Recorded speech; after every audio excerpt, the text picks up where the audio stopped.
The ocean is quiet tonight, at the very top of the world, where the air freezes and the wind moves slowly across endless white ice.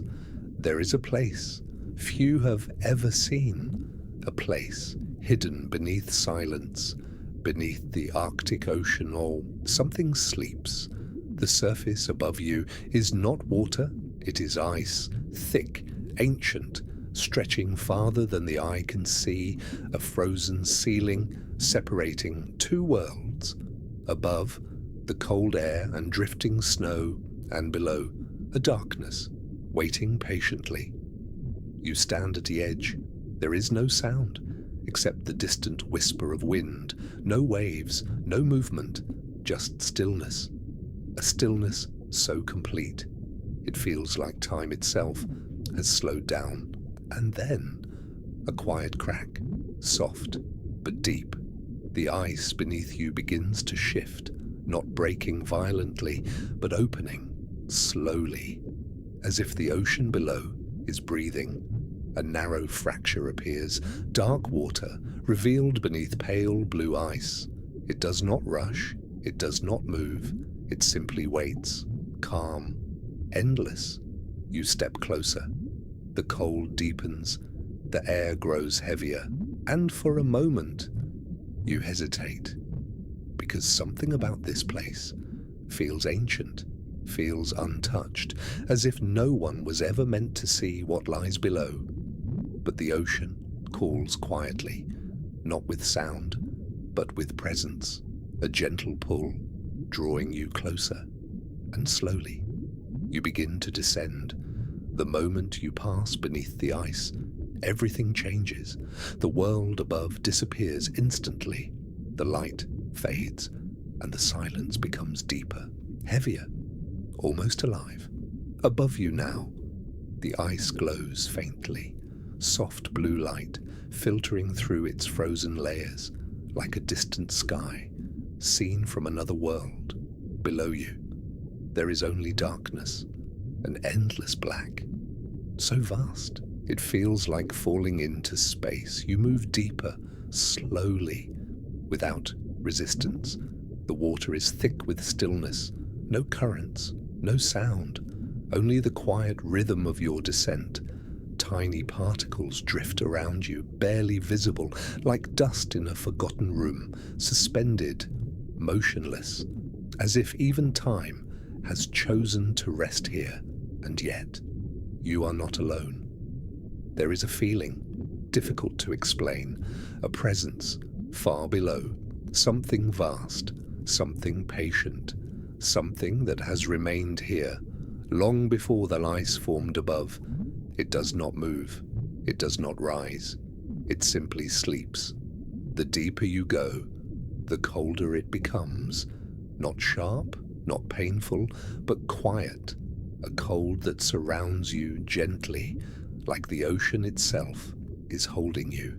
The last traces of light begin to fade. The soft glow from the ice above grows weaker until it becomes just a memory.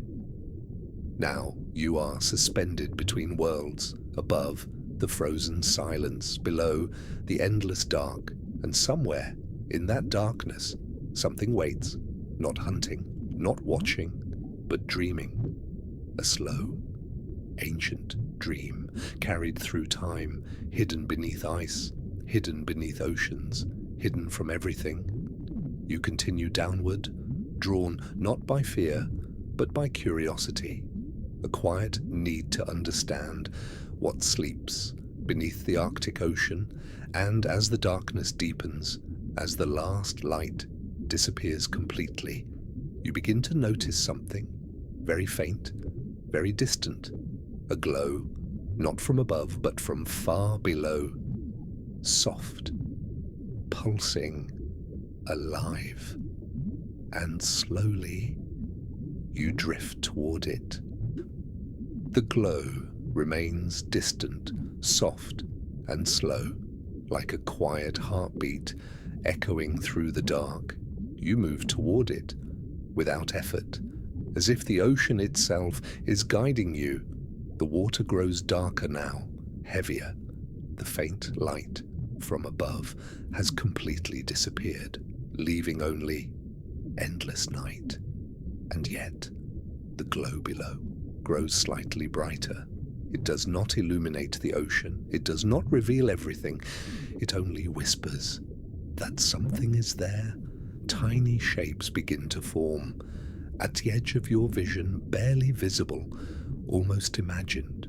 You slow your descent, watching carefully as the darkness begins to move, not quickly, not suddenly, but gently, like drifting thoughts.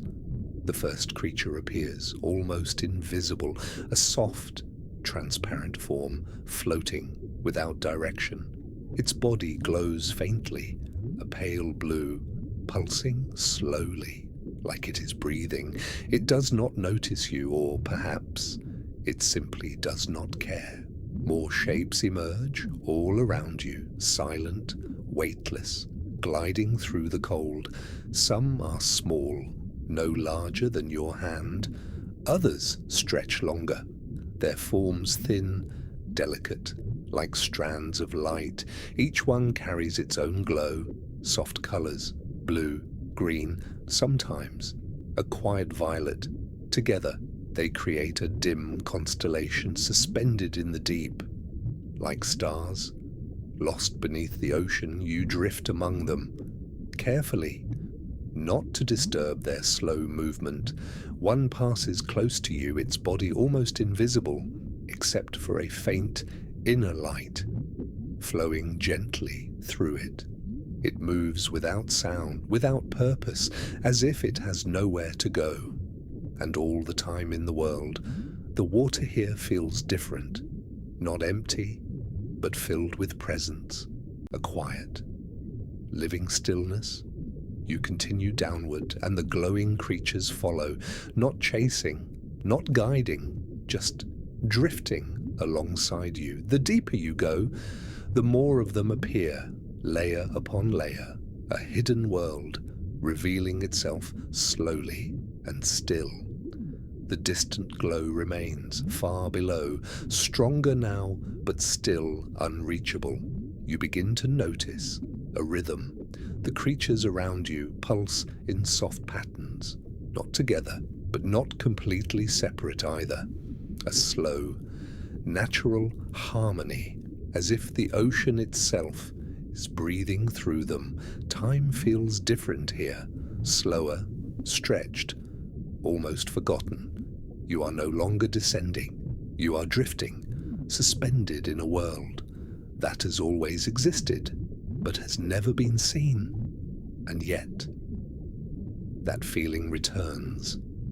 The presence, deeper now, stronger, but still distant, something far below, beyond the glowing creatures, beyond the soft lights, something larger, older, waiting. You move again, drawn gently downward. The glowing life around you begins to thin, slowly fading into the darkness above. The colors disappear, one by one, until only a few faint lights remain, and then only darkness. The glow below now becomes the only light.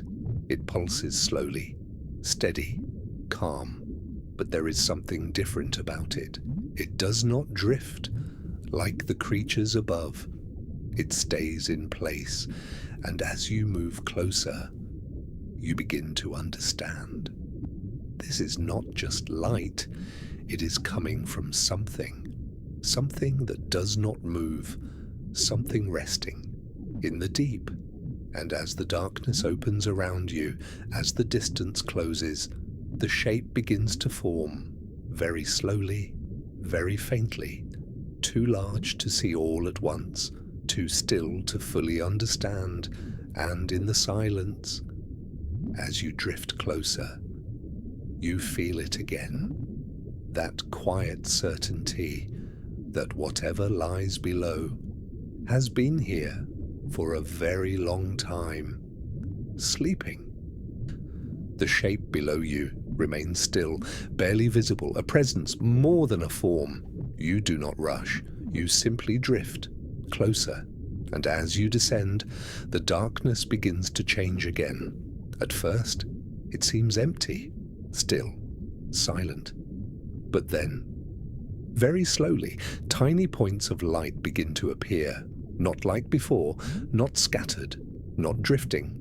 These lights are arranged, spaced gently apart, resting in the darkness like a distant field, stretching endlessly. Across the ocean floor, you pause, suspended above it.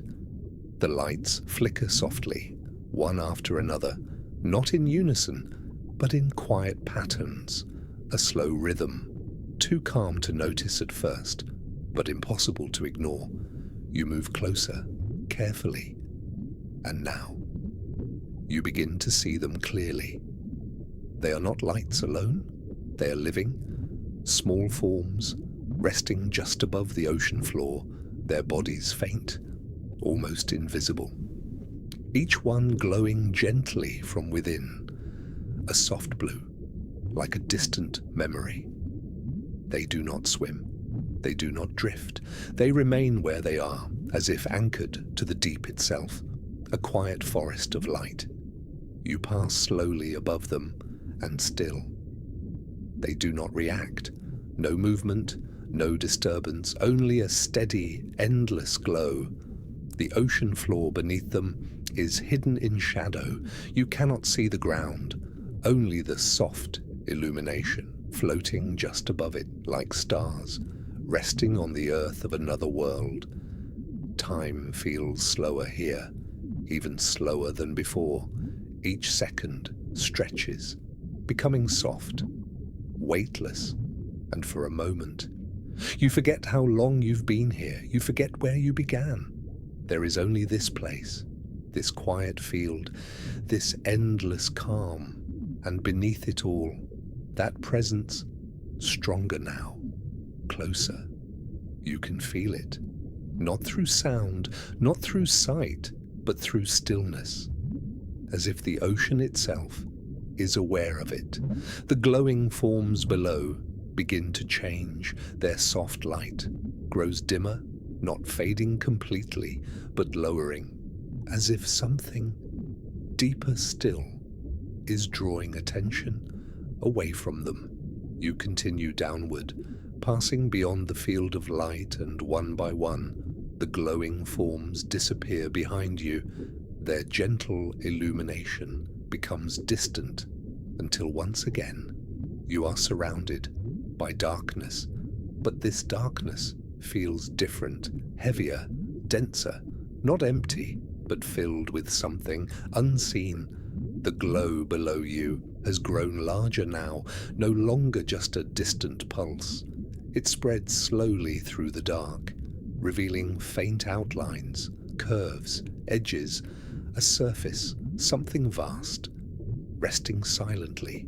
You cannot see its full shape, only fragments, a slow rise, a long shadow, too large to understand, too still to define. And yet, there is no fear, only quiet wonder.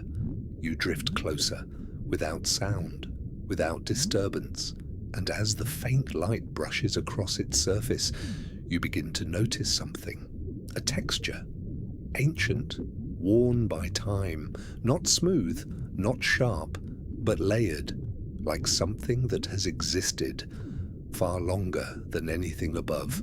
The glow pulses again, soft, steady, and for a brief moment, the shape becomes clearer, not fully revealed, but enough to understand one thing: this is not the ocean floor, and it is not a creature, at least not in the way you understand. It is something else, or something that rests between both, still, silent, sleeping. You remain suspended above it, watching, waiting, and in the deep silence you begin to feel that you have reached a place few ever have, a place where the ocean no longer feels like water, but like a memory, and whatever lies beneath you has been part of that memory For a very long time, you remain suspended above the vast form below. It does not move, it does not shift, it simply exists. The soft glow around it continues to pulse, slowly, steadily, like a distant heartbeat, felt but never heard. You drift a little closer, carefully, without sound. The darkness around you feels thicker now, not empty, but filled with something unseen. A quiet weight, pressing gently against the silence, and yet there is still no fear, only a calm awareness that you are no longer in the same ocean you entered before. This place feels deeper than depths, older than time. The faint light reveals more of the surface, long, curved lines, stretching beyond your vision, subtle ridges, worn smooth, as if shaped by endless years, not sharp like rock, not fluid like water, something in between. You move slowly along its edge, careful, silent. The scale becomes clearer now. This structure extends far into the darkness, too far to follow, too vast to measure. It feels less like an object and more like a place, a forgotten landscape, resting beneath the ocean. The glow shifts again, a soft wave of light, rolling gently across its surface. For a brief moment, you see patterns, not random, not natural, repeating shapes, faint but present, like markings left behind by something long gone, or perhaps still here. The thought passes quietly, without urgency, without fear. You continue drifting, letting the silence guide you, and then something changes. The light begins to dim, not suddenly, not completely, but slowly, as if something is drawing it inward. The surrounding darkness deepens, becoming almost absolute. For a moment, there is nothing to see, no shapes, no edges, only stillness. And in that stillness, you feel it again, stronger than before. The presence, not below you now, but around you, subtle, unseen, yet impossible to ignore. It does not approach, it does not surround, it simply exists, sharing the same silence, the same space, the same endless calm. You remain still. There is no need to move, no need to understand, only to drift and to feel. Gradually, the faint glow begins to return, not from below, but from within the darkness itself. Soft points of light, appearing slowly, different from the creatures before. These lights are smaller, sharper, like distant reflections, and they flicker once, then fade, then appear again, elsewhere, unpredictable, yet calm. You watch them, without thought, without expectation, and as your eyes adjust, you begin to notice they are not random. They form loose paths, faint lines of light, guiding through the darkness, leading deeper. You begin to follow without deciding, without thinking, drawn gently by something you cannot see. The vast structure behind you fades slowly into the dark, its presence still there, but no longer visible, replaced by open depth, an even quieter space. The water feels colder here, not sharp, but distant, as if warmth itself cannot reach this place. The lights ahead pulse softly, and as you move closer, they begin to slow, waiting, as if they have always been here, as if they knew you would arrive. The darkness opens once more, wider than before, deeper than before, and in that opening, something begins to take shape, not behind you, not below you, but ahead, far ahead, still hidden, still undefined. but unmistakably there, waiting, sleeping. The shape ahead remains distant, yet undeniable. You drift toward it, slowly, without sound. The faint lights around you begin to fade, one by one. They disappear into the dark until only a few remain, pulsing softly, like quiet guides. And then, they too are gone. Now, there is only darkness, and the shape ahead. You continue forward, drawn gently. The ocean here feels different, still, but deeper than stillness, a silence that feels complete. As if nothing has ever disturbed it, the shape begins to grow. At first, only a shadow, then a surface, faint, but slowly revealing itself. You begin to understand its scale. It stretches far beyond your vision, upward, downward, outward, too large to take in all at once. You drift closer. The faint glow returns, not from above, not from around, but from the surface itself. Soft lines of light, running across it like slow currents. Moving beneath the skin, the surface is not smooth. It carries texture, depth, layers, like something that has aged across uncountable time. You pause, suspended beside it. It does not react. It does not shift. It remains, resting. The light along its surface pulses again, slow, steady, and for a moment, you feel it, not as sound, not as movement, but as presence. Something vast, something aware, but not awake, sleeping. You drift along its surface. The faint glow follows you, revealing more, but never everything. Only fragments, curves, ridges, endless patterns. You try to understand its form, but it does not resolve. It feels less like a creature and more like a world, a living landscape, too large to move, too ancient to change. The water around it is still, perfectly still, as if even the ocean respects its rest. You move closer, still, and now you notice something new, small points of light embedded within its surface, faint, scattered, like distant stars, hidden beneath a dark sky. They pulse gently, not in rhythm, but not random either, a slow, endless pattern. You watch them, and for a moment, time disappears. There is no movement, no direction, only this quiet observation, this silent understanding that whatever rests before you has always been here, long before the ice above, long before the ocean itself. It does not belong to the surface, it belongs to the deep. You drift along its edge, and still. It does not change. No reaction, no awareness, only sleep, a deep, unbroken sleep. The faint glow pulses once more, and for a brief moment, you feel something. A slow, distant movement, not physical, not visible, but real, as if somewhere within this vast form, a dream has shifted. You remain still, watching, waiting, but nothing follows.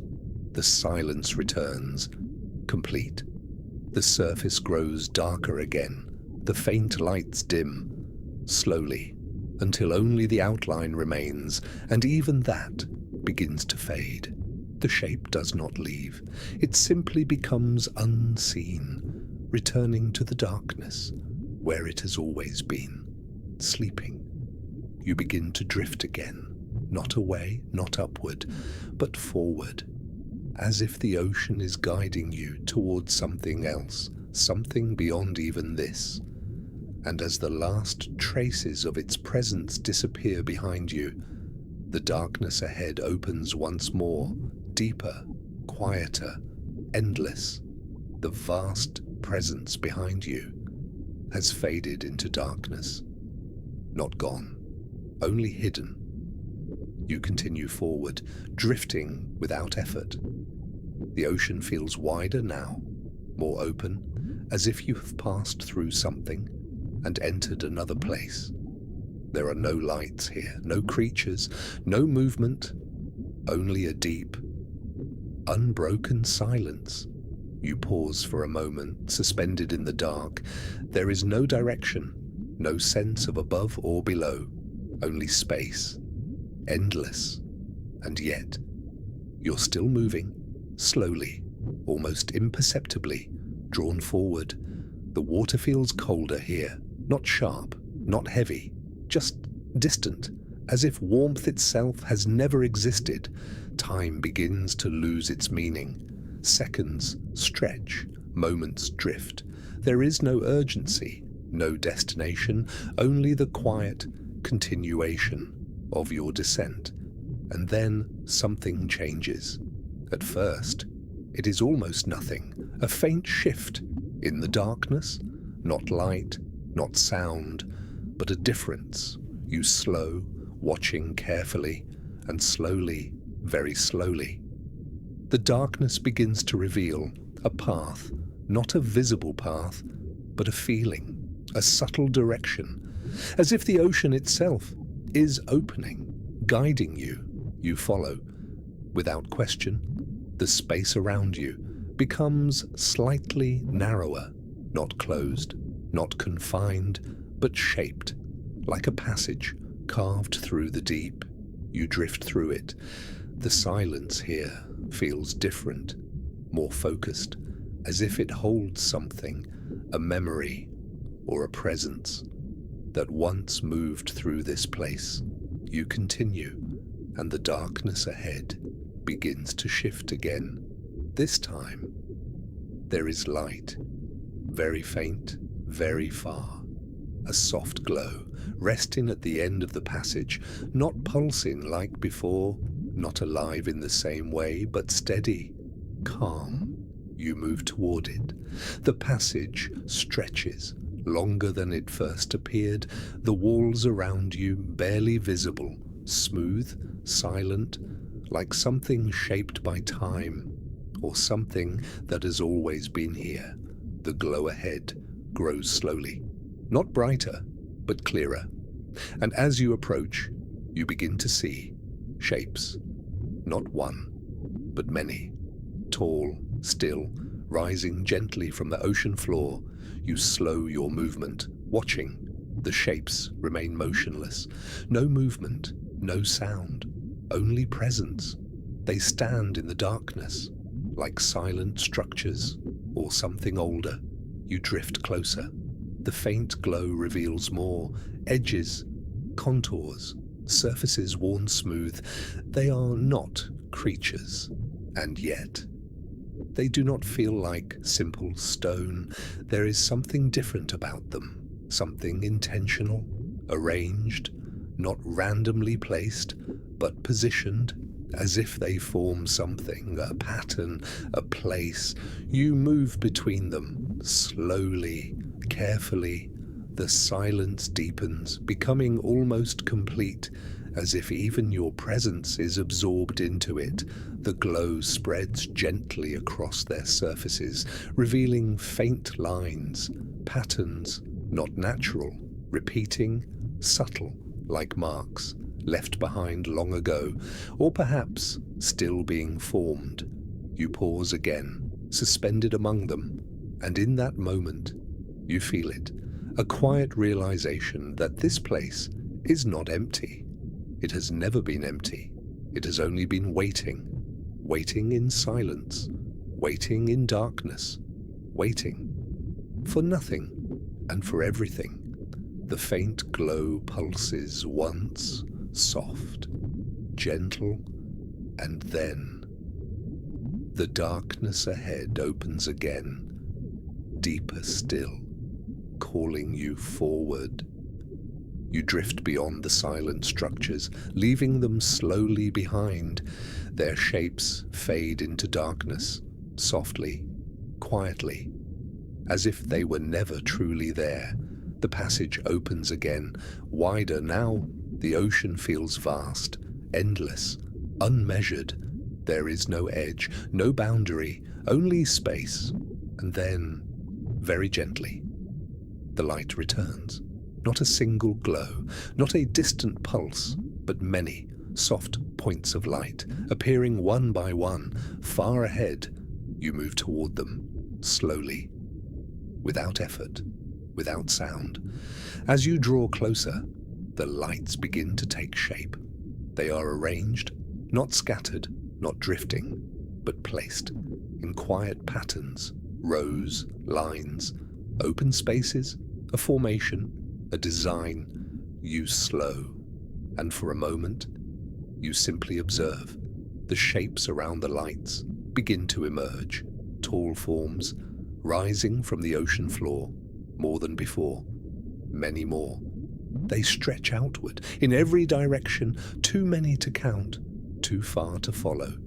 The glow moves softly across them, revealing edges, surfaces, contours shaped by time. They stand still, perfectly still, like a city. Frozen in silence, you drift closer. The arrangement becomes clearer, paths between them, open spaces, wide areas where nothing stands. It feels intentional, not random, not natural, a place, a structure, something built or formed long ago. The thought arrives quietly and remains. You move slowly between the towering forms.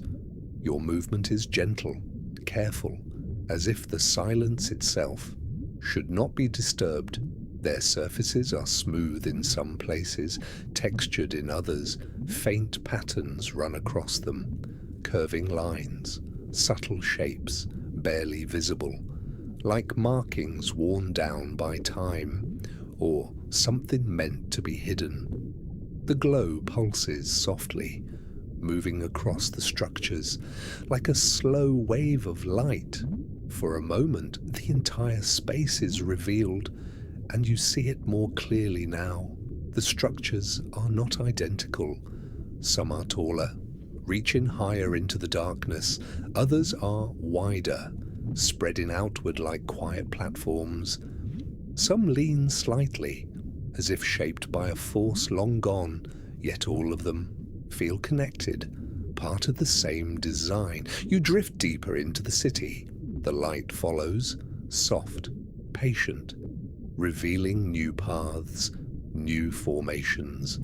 The spacing between the structures remains consistent, measured, deliberate, as if this place was once understood, mapped, known.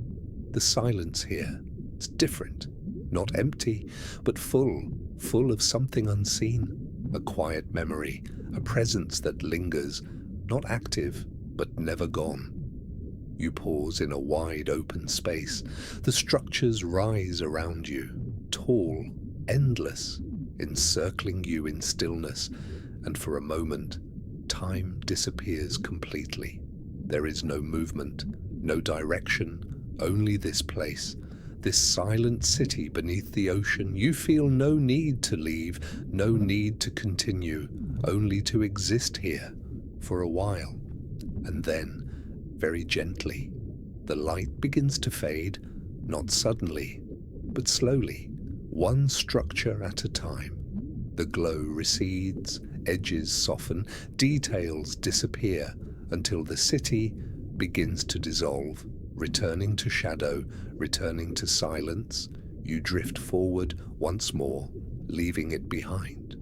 But something remains with you, a quiet understanding that beneath the ice, there are places that were never meant to be found, yet continue to exist, unseen, unchanged, sleeping.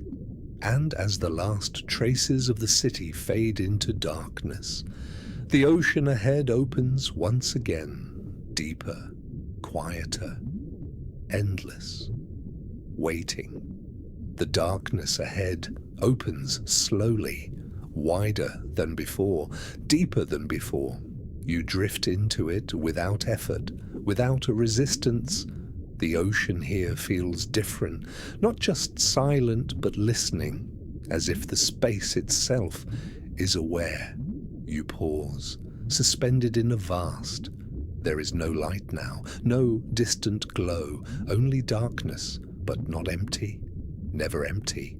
A slow, quiet sensation begins to form around you, not movement, not sound, but something closer to breath. The water feels as though it is rising and falling very gently, like an ocean. Within the ocean, you remain still and begin to notice it more clearly. A slow rhythm, expansion, then stillness, contraction, then stillness again. It repeats, soft, endless. You are no longer drifting. You are being carried, not forward, not downward, but within this rhythm. The abyss is breathing, and you are part of it. There is no fear, only a strange calm, a feeling of weightlessness, as if your presence here has been accepted. The darkness shifts slightly, not revealing shapes, but deepening. Layer upon layer, you begin to sense distance. Without seeing it, a vast openness stretching far beyond your reach, and then, very faintly, a sound. Not heard, but felt, a low, distant vibration, like something far away has moved. You remain still, listening. The rhythm continues, slow, steady. The breath of the abyss. Again, that distant feeling, a shift, not around you, but far, far below. Something deep within the darkness stirs, not fully, not awake, just enough to be felt. The water responds. The slow rhythm changes just slightly. A longer pause between each breath, a deeper stillness. You begin to move again, not by choice, but guided, drawn toward the source. The darkness ahead feels heavier now, denser, as if something vast exists within it, unseen, waiting. You drift forward. The rhythm fades slightly, becoming softer, more distant, until it is no longer something you feel, but something you remember. The space around you returns to stillness, deep, endless stillness, and then, very slowly, a faint glow appears, not bright, not pulsing, but steady, far ahead. You move toward it. The glow grows gently, revealing almost nothing, only enough to remind you that something is there.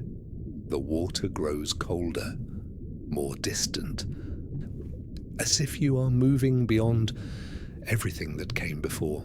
The glow begins to spread, not outward, but upward, like a thin horizon of light, and beneath it, something begins to form, a shape, low, wide, resting in the deepest part of the ocean, still, unmoving.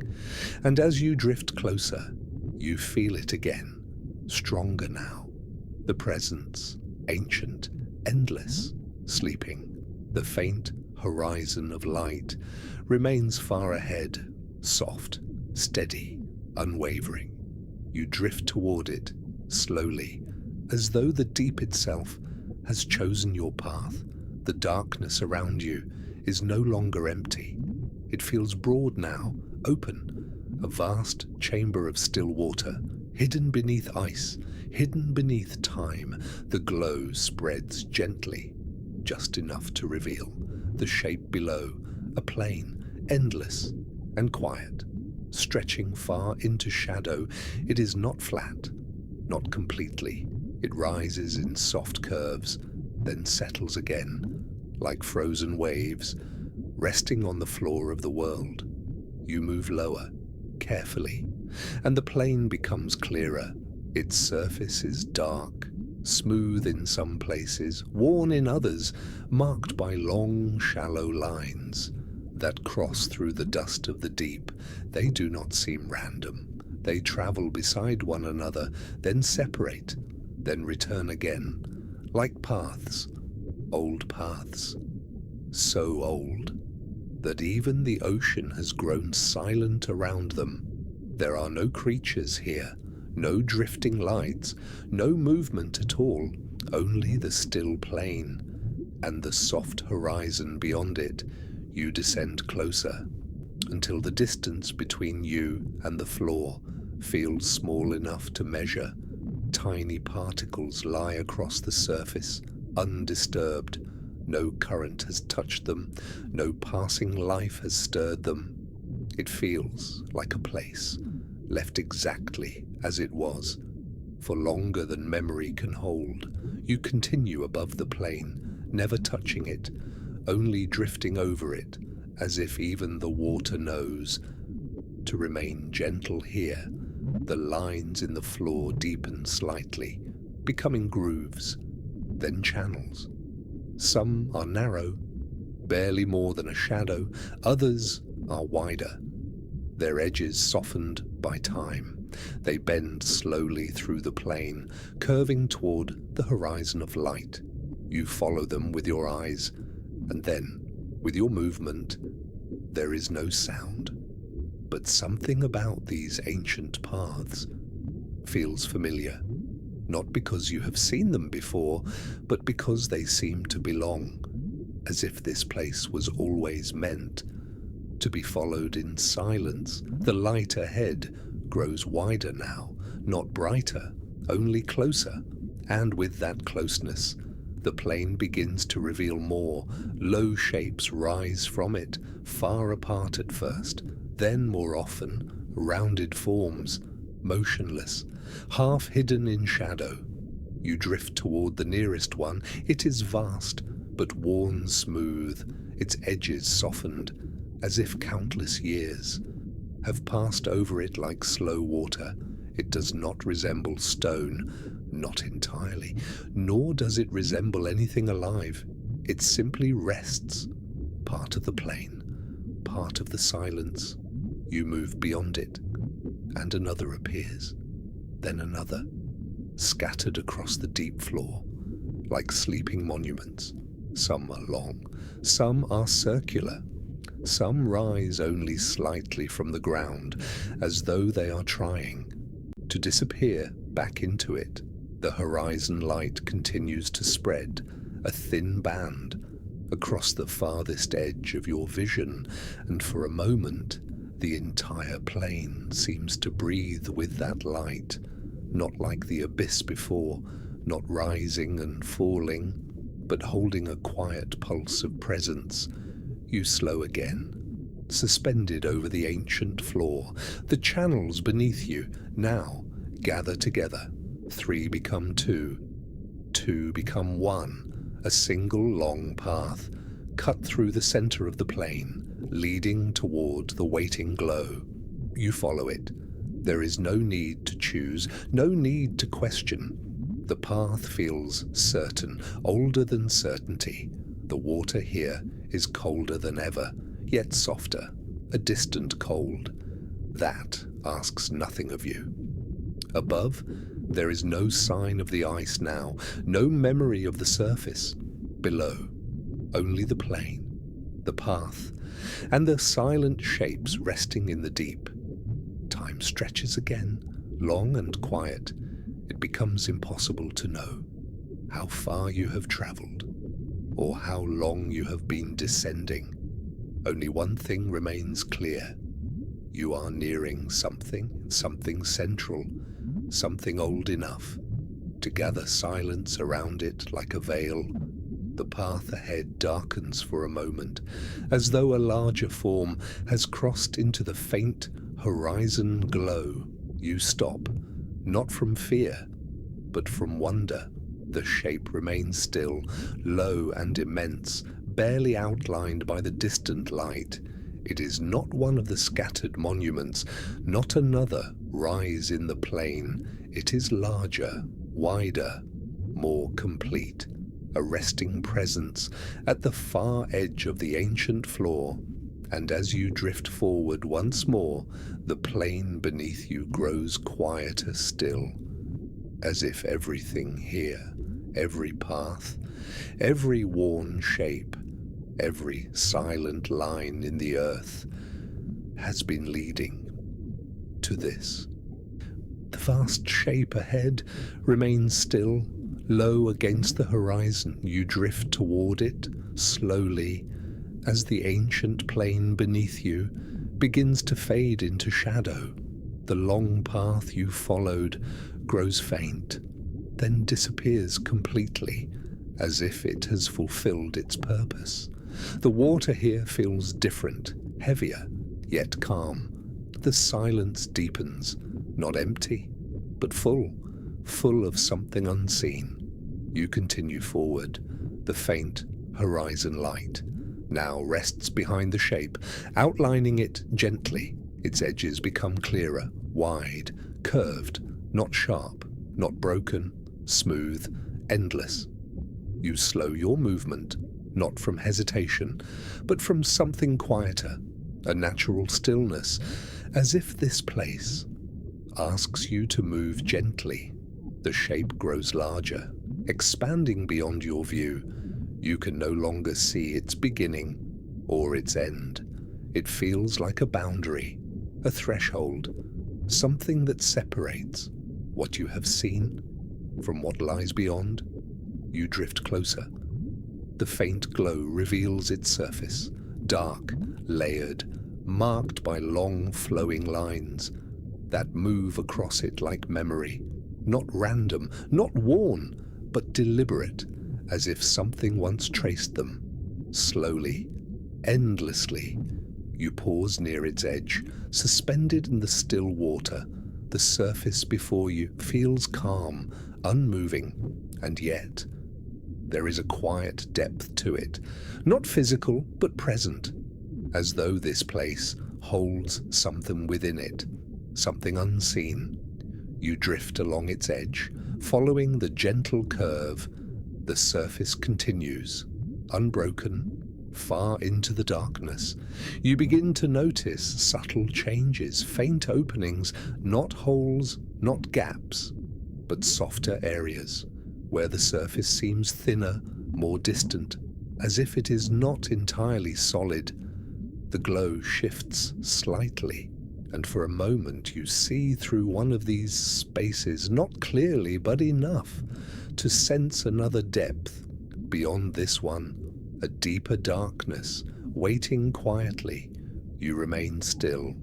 There is no movement, no sound, only the presence of this boundary and the quiet suggestion that it is not the end, only a passage. You move closer to one of the faint openings, slowly, carefully. The water around you feels softer here, less dense, as if the ocean itself begins to change. The faint light from behind fades further, leaving only the subtle outline of the surface before you. You reach the edge, and for a moment you stop, not from fear, but from awareness. That crossing this point means leaving everything behind. The creatures, the glowing fields, the silent city, the ancient plain, all of it fading into memory. You remain suspended in the quiet space behind you, the known depths before you, something deeper, something older. The ocean is completely still now, no movement, no rhythm. Even the sense of breath has disappeared. There is only silence, endless, and then, very gently, you begin to move again, forward, through the faint opening. The surface does not resist. It does not break. It simply allows. And as you pass through, the darkness changes, becoming deeper, softer, more distant than anything before. The last trace of light disappears behind you, and for a moment, there is nothing at all, no shape, no direction, only an endless, quiet darkness. And within that darkness, a presence, not far now, closer than ever before, waiting, sleeping. The darkness is complete now, not the soft darkness of deep water, not the quiet blue darkness that still remembers the surface.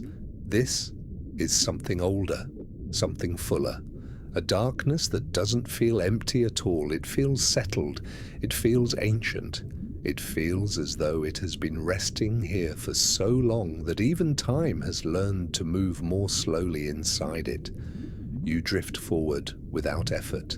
There is no current pulling you, no light guiding you, no sound calling from ahead, and still you continue, not because you have chosen a direction, but because the deep itself seems to carry you now, gently, patiently, as if it has accepted your presence, as if it knows you have come far enough to witness what sleeps here. There is no longer any clear sense of above or below. The Arctic ice far above has become only an idea. The glowing creatures are gone. The silent fields are gone. The hidden city has faded behind you. Even the ancient plain with its worn paths and resting monuments now feels like a memory from another world. Here, there is only stillness, only depth, only the quiet feeling that you have entered the oldest chamber of the ocean. The water feels different here, softer than before, lighter in some strange and distant way, as though the sea has thinned into silence itself. You are not falling. You are not swimming. You are simply suspended in the last and deepest calm. Moments pass, but they do not feel like moments anymore. Time stretches, then softens, then becomes difficult to name at all, and then, very slowly, you feel it. Not a movement, not a sound, not a visible shape rising out of the dark, only a presence.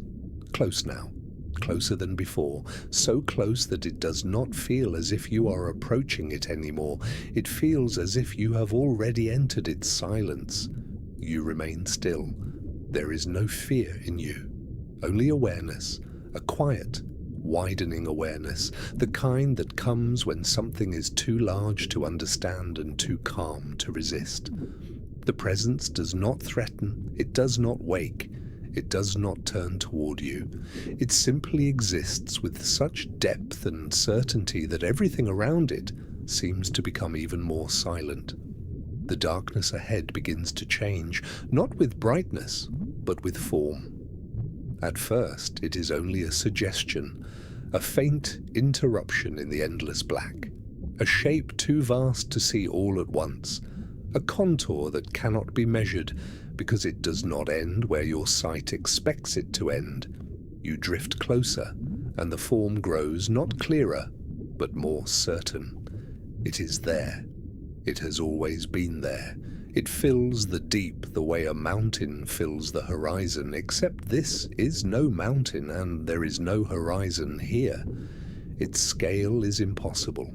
It seems to extend beyond your vision in every direction, not like a creature resting on the ocean floor, not like a structure built and then forgotten. It feels older than both, older than movement, older than ruin, as if it belongs not to the ocean but to the first silence that existed before the ocean ever formed around it. You drift nearer still. Now, within the darkness of that immense form, you begin to notice something faint, a soft glow, not around it, not shining from its surface, but far within it, dim and patient, like a memory held beneath many layers of sleep. It appears for a moment, then fades. Then, after a long pause, it returns again. A pulse, slow, ancient, so slow that it almost escapes your attention, and yet once you feel it, you cannot lose it. It is not the rhythm of breathing, not the quick rhythm of life near the surface. This pulse belongs to something older, something deeper. It carries no urgency. It asks for nothing. It simply continues as though it has been continuing for ages beyond number. a soft inner tide, a quiet signal from within the deepest presence of the sea. You watch, you listen, you do nothing else. Another pulse, then stillness, then another. Between each one lies a silence so complete that it feels endless. And inside that silence you begin to understand something, though not in words. This presence is sleeping, yes, but it is not sleeping in the way living things sleep near the world above. It sleeps like the earth sleeps beneath winter ice, like a memory sleeps beneath centuries, like something that has no need to wake, because waking and sleeping mean almost the same thing at this depth. You remain suspended before it, and gradually the feeling grows that the silence between you is shared, not because it has noticed you, not because it has opened toward you, but because in this deepest place everything becomes part of the same stillness. Your thoughts slow, your breath, if it could be heard, would slow. Even wonder itself softens and becomes quiet. The faint glow within the presence pulses again. This time, the light spreads slightly farther through its unseen depths. For one brief moment, you sense layers within the vastness, curves within curves, depth within depth.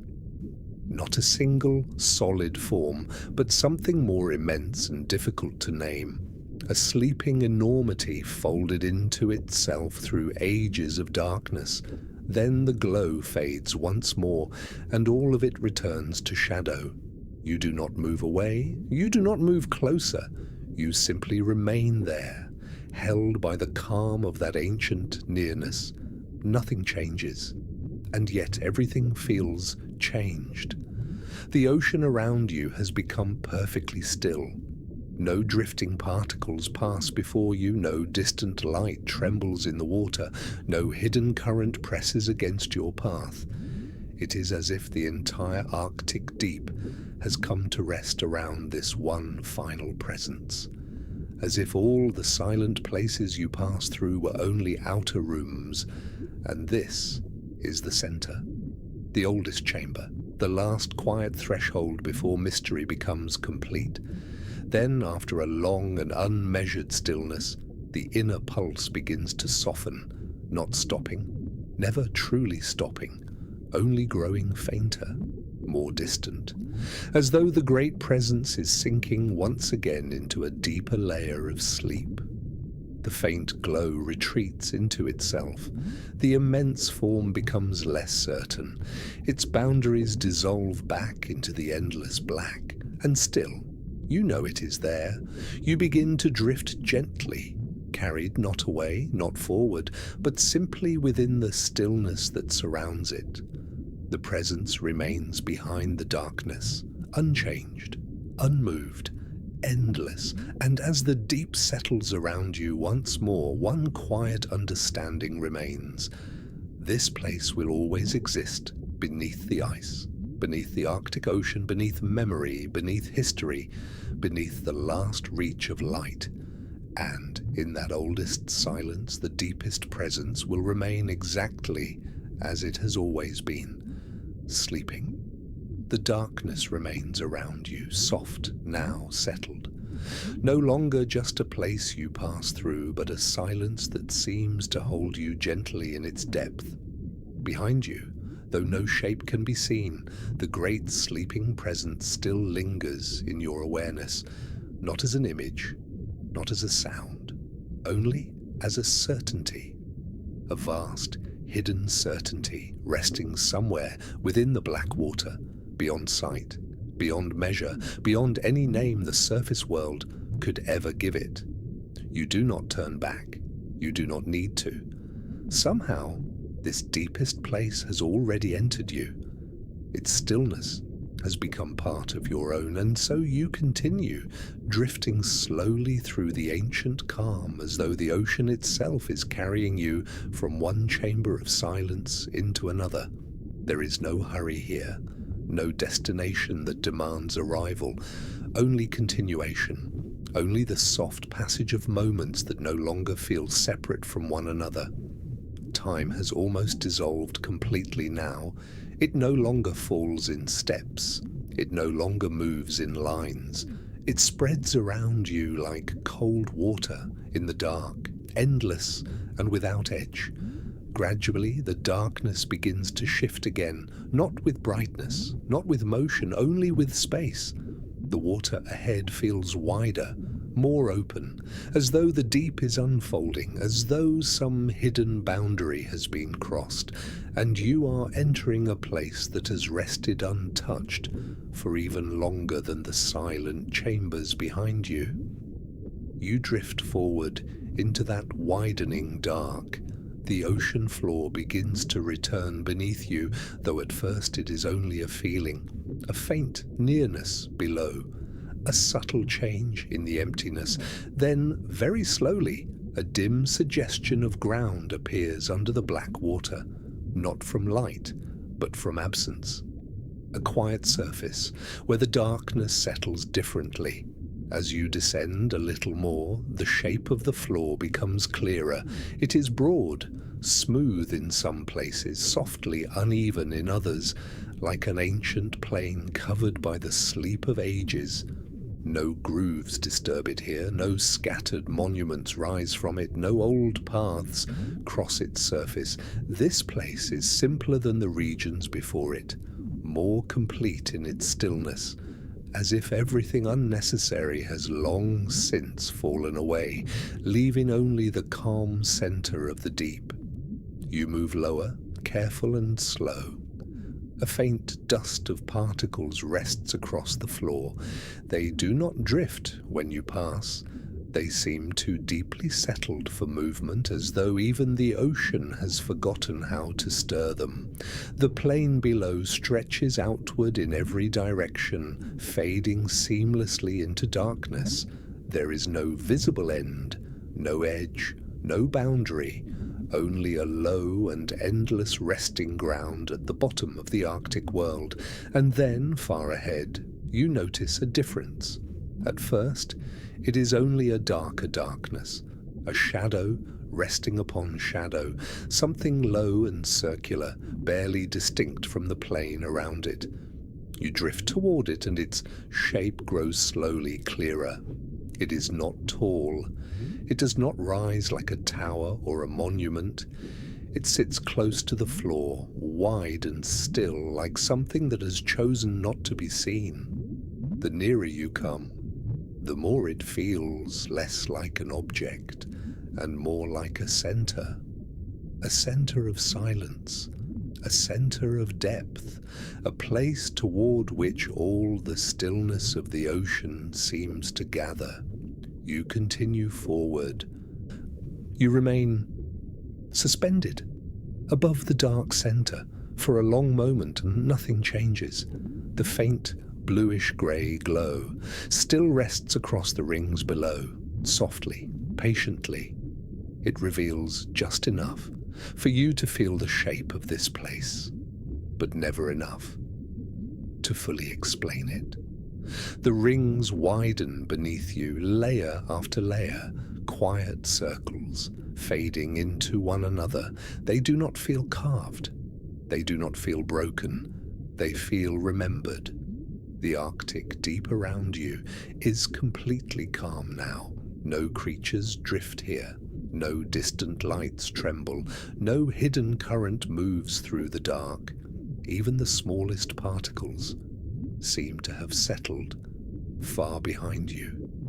Here, everything is still enough to listen, still enough to wait, still enough to keep a secret. Without ever needing to speak, you drift a little lower. The outer rings become clearer first. Their surfaces are smooth in some places, softly textured in others. Not sharp circles, not harsh edges, only gentle bands, rising and sinking slowly, like ripples that once moved and then chose to sleep. Each ring catches the dim glow, holds it quietly, then passes it inward, toward the darker center below. You watch that movement of light, slow and almost invisible, and again, you feel it. This place is drawing everything inward, not with force, not with danger, only with stillness, a quiet gravity, a calm pull of silence. The center remains darker than the rings around it. It does not reflect the glow. In quite the same way, it receives it, softens it, lets it fade. You cannot see fully into it. The darkness there is older, deeper, denser, somehow, as if the floor of the ocean has opened into another kind of depth, not a wound, not a break, something gentler, a patient inwardness, a final descent. Hidden inside the first descent, you lower yourself further, careful, unhurried. As you near the inner rings, you begin to notice faint markings, long curving traces across the quiet bands. Some follow the circle, some bend softly across it. None of them feel random, none of them feel accidental.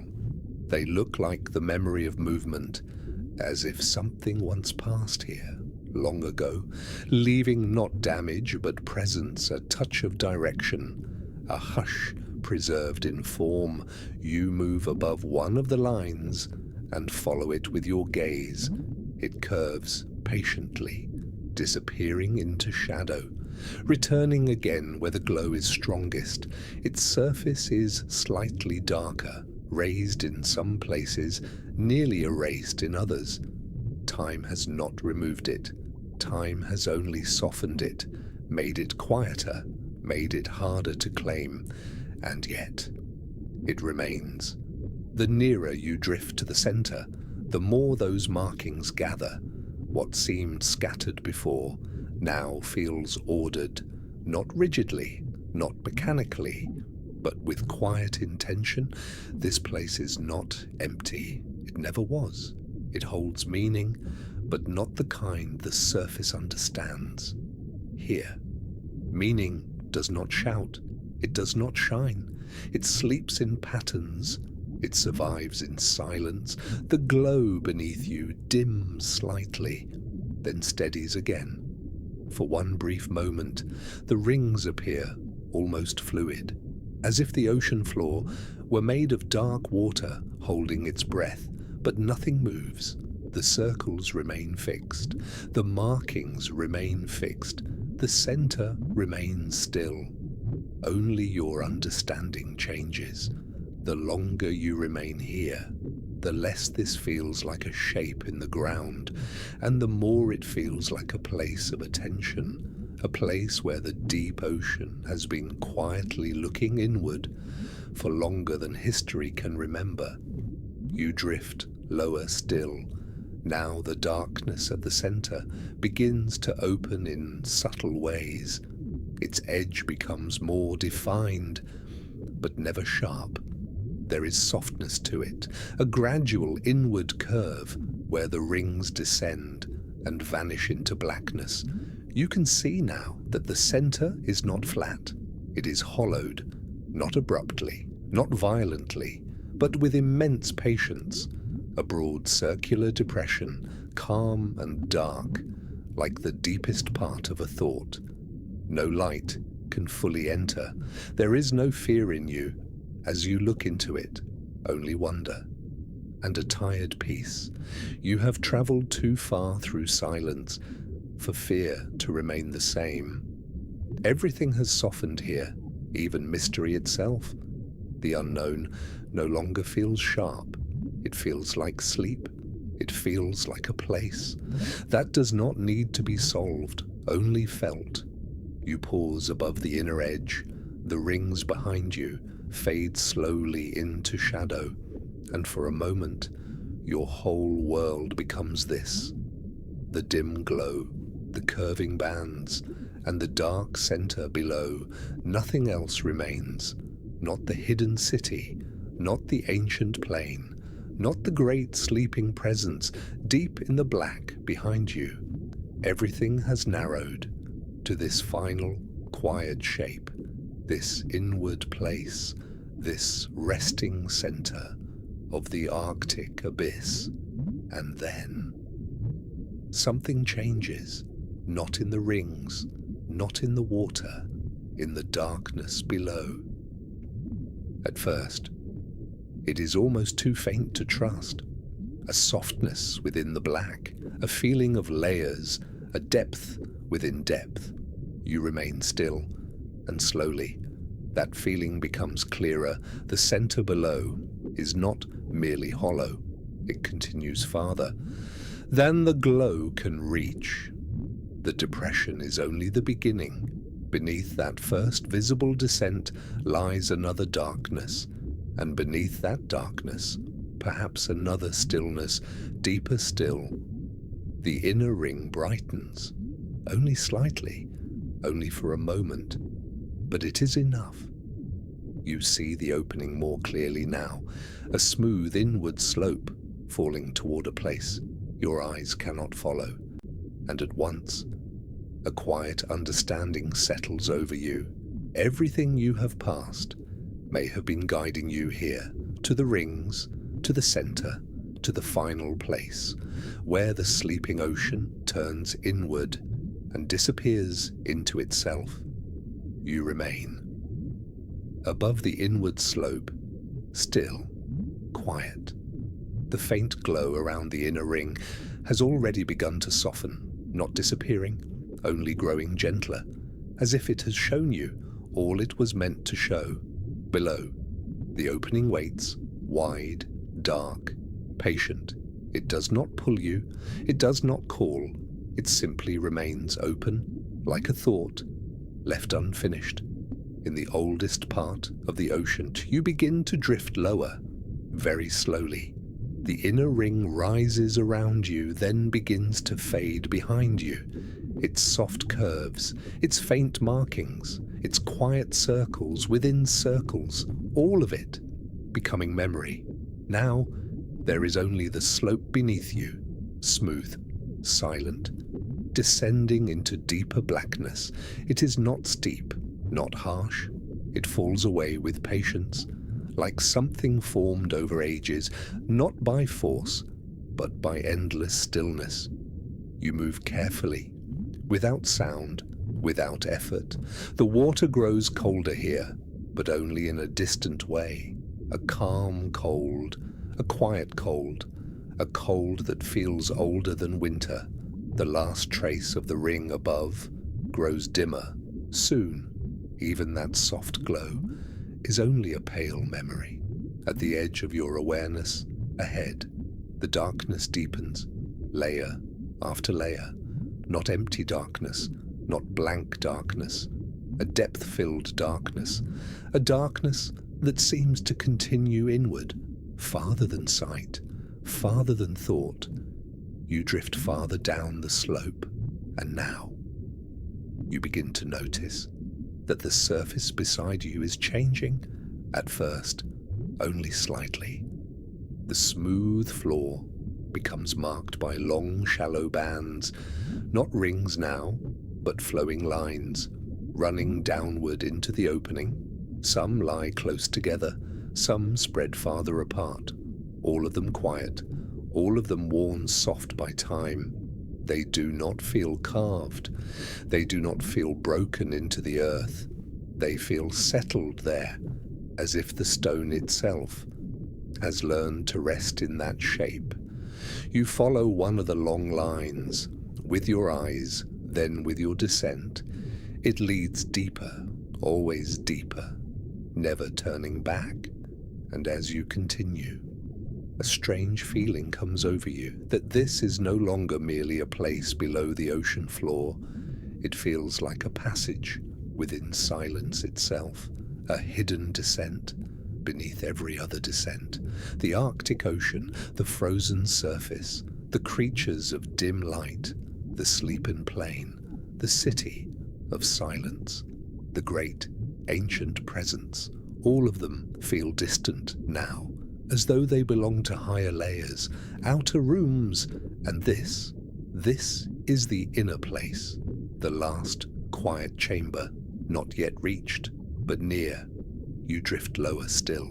The slope curves gently inward, and for the first time, you lose all sense of the space above.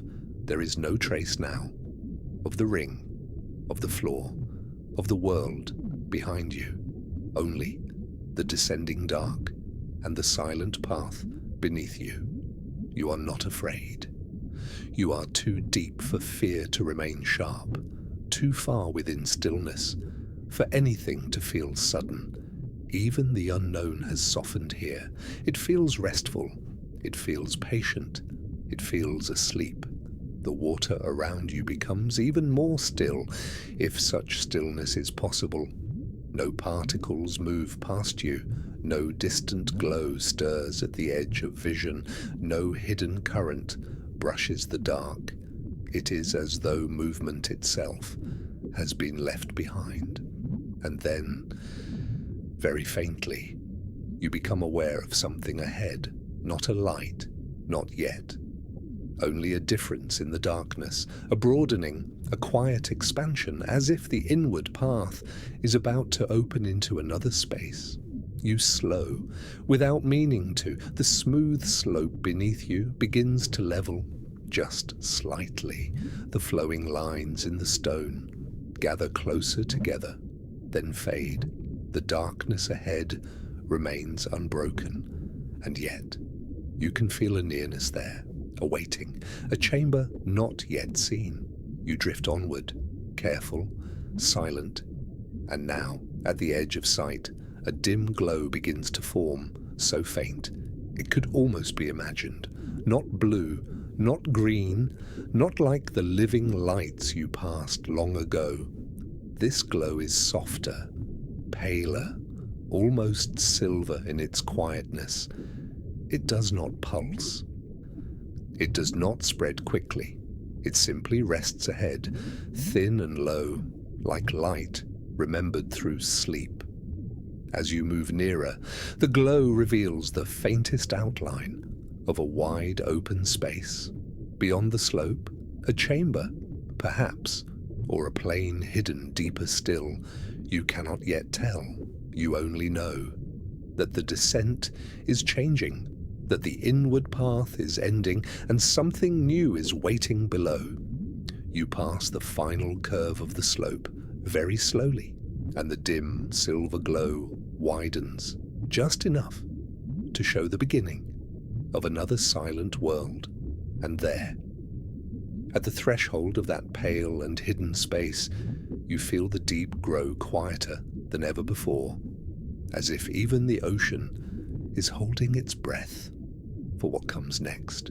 You pass the final curve of the inward slope, and slowly the space below opens, wide, still, pale with that soft silver glow, not bright, never bright, only enough light to let the chamber exist.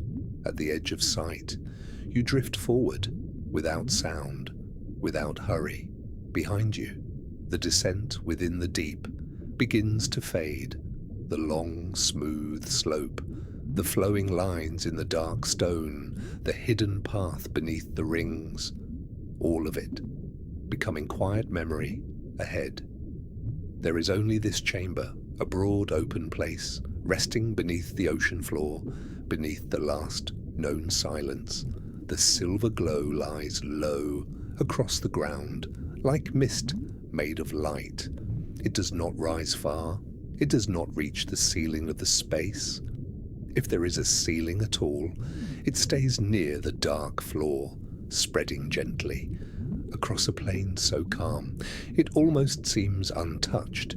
You move lower, carefully, and now the surface beneath you begins to show itself, smooth in long stretches, softly uneven in others, not broken, not rough, only shaped by ages to shallow swells and wide, resting hollows.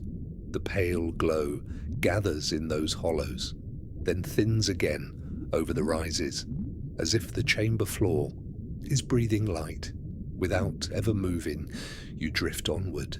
No creatures are here, no drifting forms, no fields of living glow. This place is quieter than life, quieter than sleep. It feels preserved, held in stillness, for longer than memory. The silver light reveals faint markings, very long, very soft. Not rings, not the flowing downward lines of the slope. These are broader, more distant from one another. They stretch across the plain in slow curves, like paths once made by silence itself. Some fade into shadow, then return again, where the pale glow grows stronger. You follow one of those long curves with your eyes, then with your movement.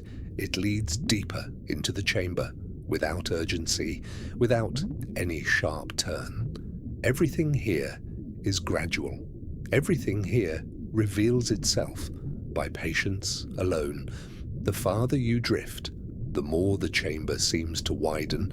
At first, you thought it is only a single open space, but now it feels larger than that, layered somehow, as if one quiet expanse opens into another, then another beyond it.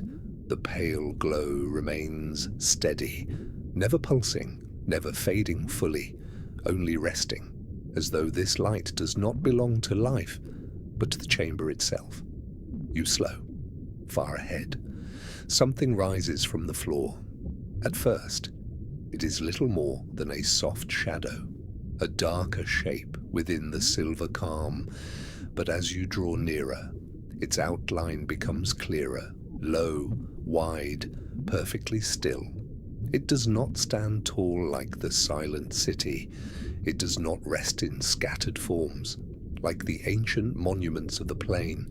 It is singular, centered, a shape that seems meant to remain here, at the heart of the chamber. You continue toward it. The pale glow gathers gently around its base, tracing the floor near it, but never fully climbing its sides. Its surface remains mostly dark, hidden, reserved. And yet, there is something unmistakable about it. Not danger, not warning, only importance. A quiet feeling that this shape belongs to the chamber in the deepest possible way. You move closer still. Now you can see that its edges are rounded, softened by time, or perhaps by stillness. Nothing about it is sharp, nothing sudden. It rises from the floor, like something that was never placed there, but slowly became part of the deep itself. The silver light stretches farther now, and for a brief moment, you notice faint bands across its surface, not strong enough to call them markings, not clear enough to understand, only subtle differences in tone, long quiet layers, crossing through the dark form, like sleep gathered into shape. You pause at a distance, suspended in the chamber's calm. Around you, the pale floor extends outward, into silence, into softness, into unmeasured dark. And before you, the low central form remains, unmoving, waiting. It does not ask to be seen. It does not resist being seen. It simply stays. At the center of the silver chamber, holding its silence, holding its age, holding something deeper still. The water here feels unlike any water above, so still, so settled, that it no longer feels like a thing in motion. It feels like memory, like ancient cold made gentle, like the last quiet layer of a dream. You drift a little nearer. The pale glow beneath you softens again, and the form ahead grows larger, not clearer, only nearer. Its presence begins to fill the chamber, not by size alone, but by stillness, by certainty. And as you remain there, at the edge of that low and ancient shape, one thought settles softly through you. This chamber was not the ending.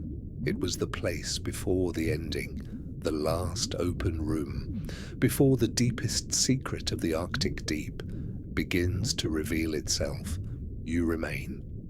At the edge of the chamber, suspended before the low, dark form, the pale silver glow still rests across the floor behind you, softly, quietly.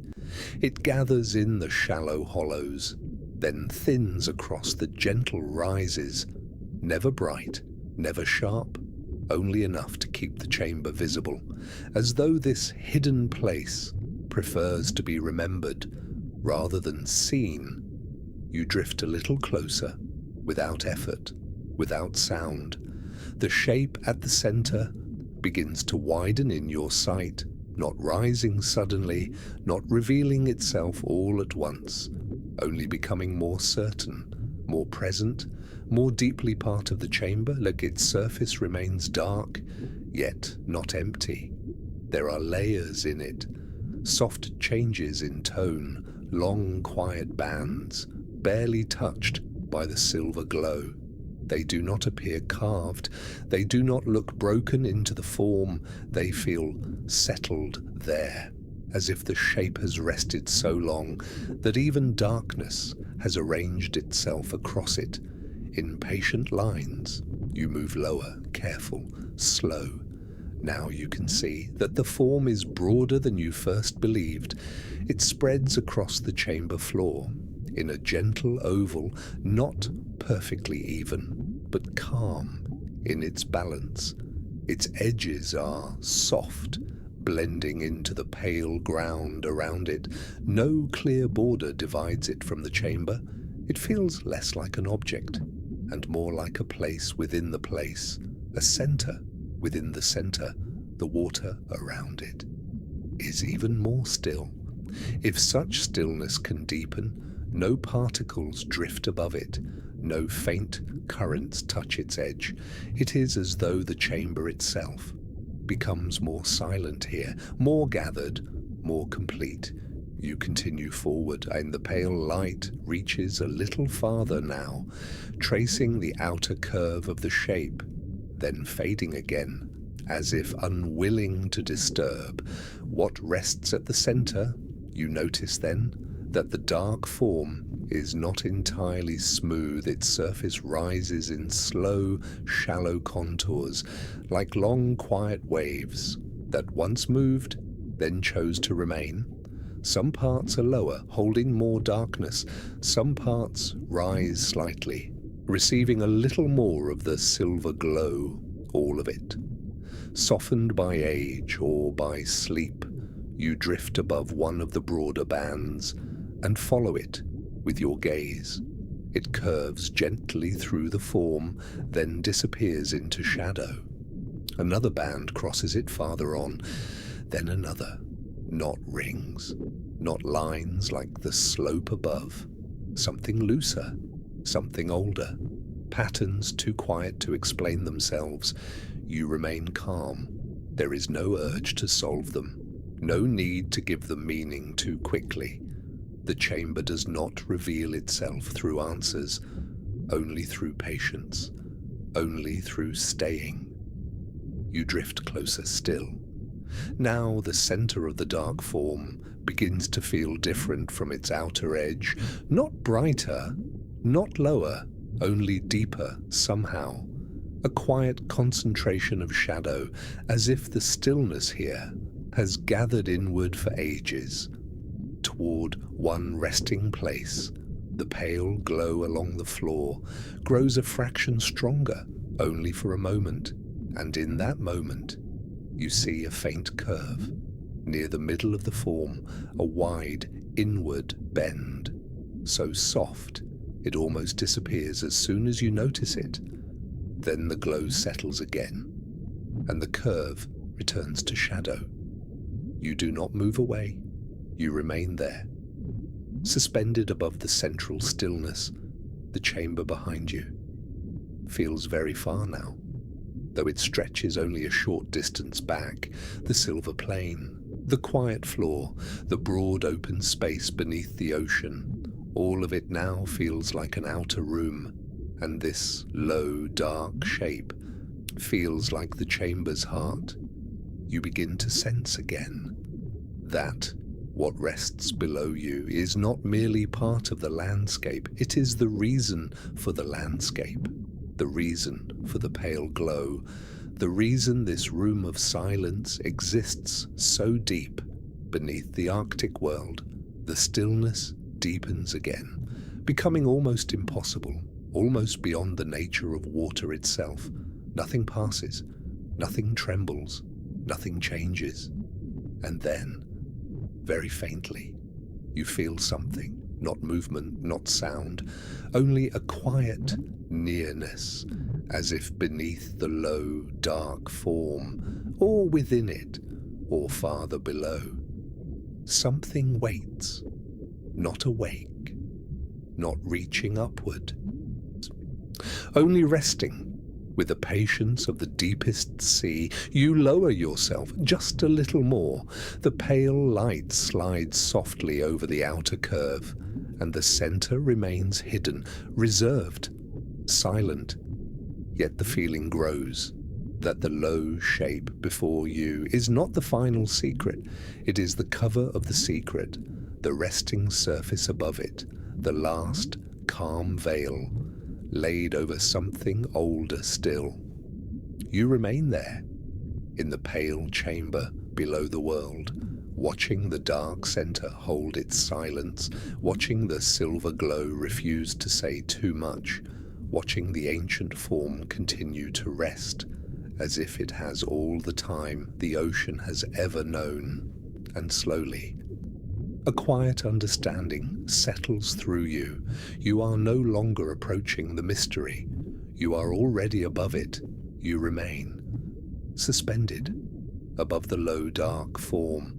The pale chamber around you feels quieter now, as if the silence itself has drawn closer.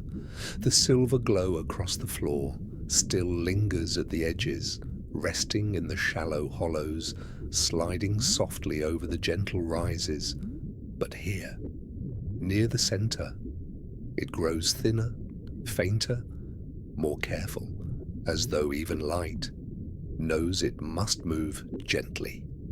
In this place, you drift a little lower, very slowly. The broad shape beneath you expands in your sight, not by rising, not by changing, only by becoming more present, more certain. Its surface remains dark, layered with those long, quiet bands, and softened by time, or by stillness. Nothing about it appears separate from the chamber. It belongs here completely, as though the chamber was formed around it, or perhaps because of it. The water above the shape feels heavier in its calm, not oppressive, only settled, deeply settled. No particle drifts between you and the dark surface. No pale shimmer trembles there. No trace of motion survives.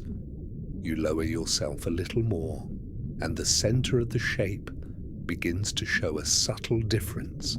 Not brightness, not color, only a soft inward curve, more certain now than it was before.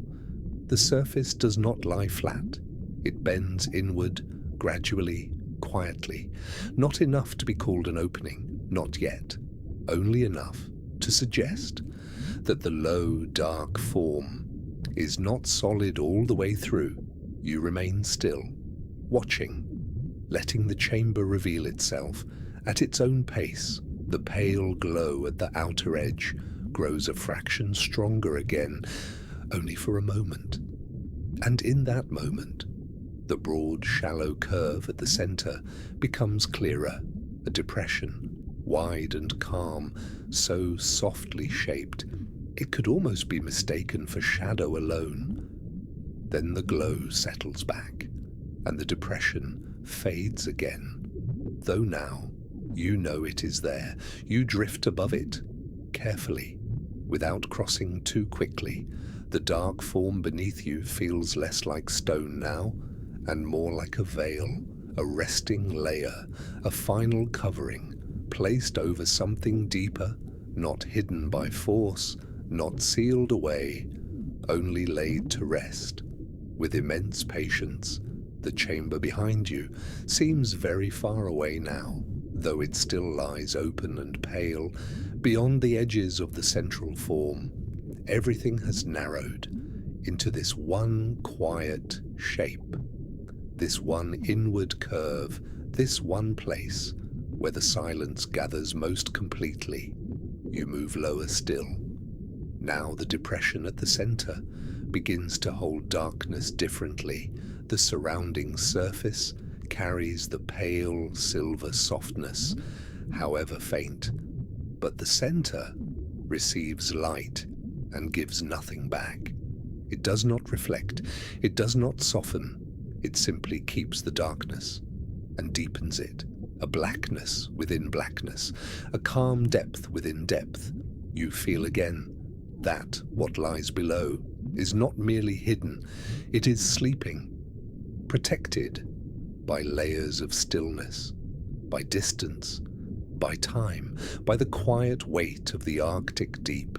There is no fear in that thought, only wonder and an odd peace, because everything here feels made for sleep, not human sleep, not the brief soft sleep of living creatures, but the sleep of ancient things, things that do not wake quickly, things that rest beneath ages and remain unchanged. You pause above the depression. The pale chamber floor beyond it fades softly into shadow, the silver glow retreating farther outward until almost all you can see is the dark surface beneath you, and the deeper darkness at its middle. No sound exists here, not even imagined sound. The ocean does not seem like water anymore. It feels like stillness itself, a stillness so complete that it has become a place you have entered and can no longer measure. Then, very faintly, something changes, not in the chamber, not in the glow, in the darkness below the depression. At first, it is only a feeling, a quiet sense that the black center is not resting motionless, as the rest of the form is.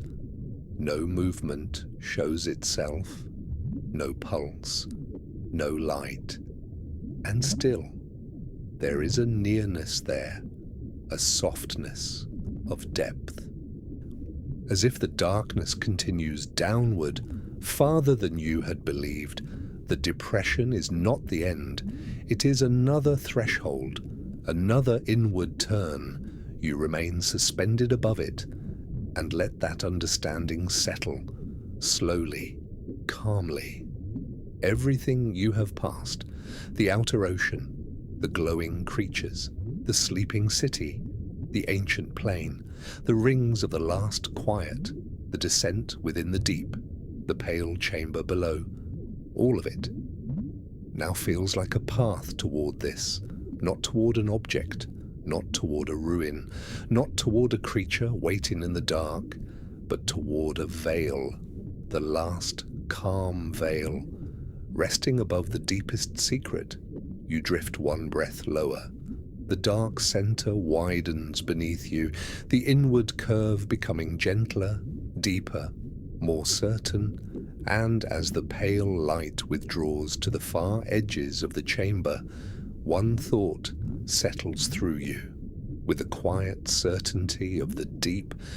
What lies below this veil has never needed to hide, because almost nothing has ever come far enough to find it. You remain above the dark depression, still, quiet. The pale silver glow has withdrawn even farther now, resting only at the outermost edges of the chamber behind you. Here, near the center, there is almost no light at all, only enough to separate one layer of darkness from another. The low, broad form beneath you feels deeper than before, not because it has changed, but because you have come closer, closer to the place where its silence folds inward and continues below. You drift a little lower. Very slowly, the soft, inward curve at the center grows clearer now, not sharp, not abrupt, only a wide, dark hollow, patiently shaped. By ages beyond counting, its edges are gentle, its descent almost hidden, as if the chamber itself bends carefully here, so the deepest secret below may remain wrapped in quietness. You move forward until you are almost above the center. The darkness beneath you feels settled, but not closed. It does not feel like stone or floor or any final boundary. It feels open in the calmest possible way. An opening without violence, a depth without rupture, a descent that asks for nothing, yet continues endlessly. You remain there, suspended, watching the black center receive the last traces of silver light and give nothing back. No reflection, no shimmer, no sign of surface, only dark upon dark, depth within depth, silence within silence. The chamber behind you feels impossibly far now, though it still exists, in pale softness, beyond the low outer curve, but it no longer matters. Not in the same way, everything has narrowed to this final hollow, this central dark, this place where all the stillness gathers and then disappears below. You lower yourself, only a little more. The water changes again, not in motion, not in temperature, only in feeling. It becomes softer, lighter somehow, as if even the deep sea grows more delicate here, more careful. Near what rests below, there is no fear in you, only wonder and a quiet tiredness, the kind that belongs to long descent and endless dark. You have traveled too far for sharp thoughts now, too deep for urgency, too long within silence for anything sudden to remain. Even mystery has changed. It no longer feels distant. It feels near, very near, like sleep just before dreaming, like the final quiet moment before something hidden allows itself to be felt. The inward curve beneath you begins to widen, not by movement, but by your own slow descent. Its edges fade upward behind you. Its center expands below, until it seems that you are no longer above a hollow, but already within it. The low, dark form that once seemed like a surface now feels like a rim, a resting border around a deeper place. You pass below the level of its gentlest edge, so slowly that the change is almost impossible to notice, and yet it has happened. You are no longer suspended over the depression, or you are descending inside it. The pale silver light above grows thinner, fainter, more distant. It remains at the rim, a soft circle of memory. Around the darkness you now enter, below you, there is nothing to see. At first, only black depth, calm and unbroken. No flaw appears, no hidden shape rises, no living glow stirs in the dark. Only descent, and the soft knowledge that this downward path continues farther than the chamber ever showed. You move deeper, still without effort, still without sound. The water around you no longer feels like water at all. It feels like quiet itself, a quiet so complete that it has become almost weightless above. The faint ring of pale light now seems very far away, a dim border around another world. Below, nothing yet. Nothing but the old and endless dark. And then, very faintly, something begins to change. Not light, not motion, A presence of form so subtle it could almost be mistaken for thought. A broad nearness, deep below, resting in the black. You do not stop. You do not hurry. You simply continue, letting the descent carry you toward that faint and distant certainty. The darkness below begins to feel inhabited, not by movement, not by waking life, but by ancient rest, by something so old. That stillness has gathered around it. Like an ocean gathers around stone, you drift deeper into the hollow. Now the rim above is little more than a fading memory, a pale circle nearly swallowed by distance. Everything is below now. Everything is inward. Everything is quiet, beyond measure, and in that immeasurable quiet, the faint nearness ahead grows more certain, more present, still unseen, still hidden within the black, yet undeniably there, a resting form, or a chamber, within the chamber, or something older than either. You cannot yet know. You do not need to know. The deep has not brought you here to answer quickly, only to descend, only to feel, only to witness. And as you move farther below the last calm veil, a quiet understanding settles through you. What waited beneath the chamber was never separate from the chamber at all. It was the deeper silence, the deeper sleep, the deeper heart, that all the upper stillness had been protecting. You continue, descending within the hollow, slowly, quietly. Above you, the pale rim of silver light has nearly disappeared. It lingers only as a memory, a distant circle, soft and faint. At the edge of the darkness, far above, below you, the blackness grows deeper, but no longer feels empty. It feels inhabited by stillness, filled with ancient rest, held together by a silence too old to be broken. You drift lower, without effort, without sound. The water around you feels lighter still, almost unreal in its calm. No current moves here. No trace of motion survives. Everything has become so still that the descent itself feels more like falling inward than downward, and that faint nearness below begins to grow, very slowly, very gently. Not clearer at first, only nearer, only more certain. A broad resting shape, far beneath you, hidden in the black, waiting with perfect patience. You do not hurry. The deep would not allow hurry here.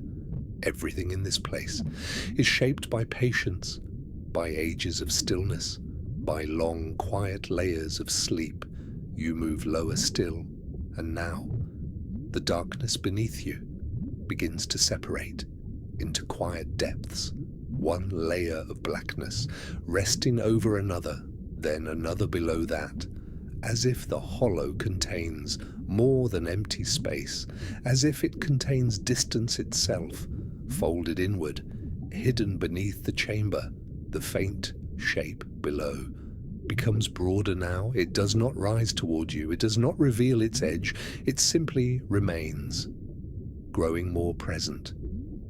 As your descent continues, a calm nearness, a sleeping nearness, a presence without movement. You feel no fear, only the deep, tired wonder.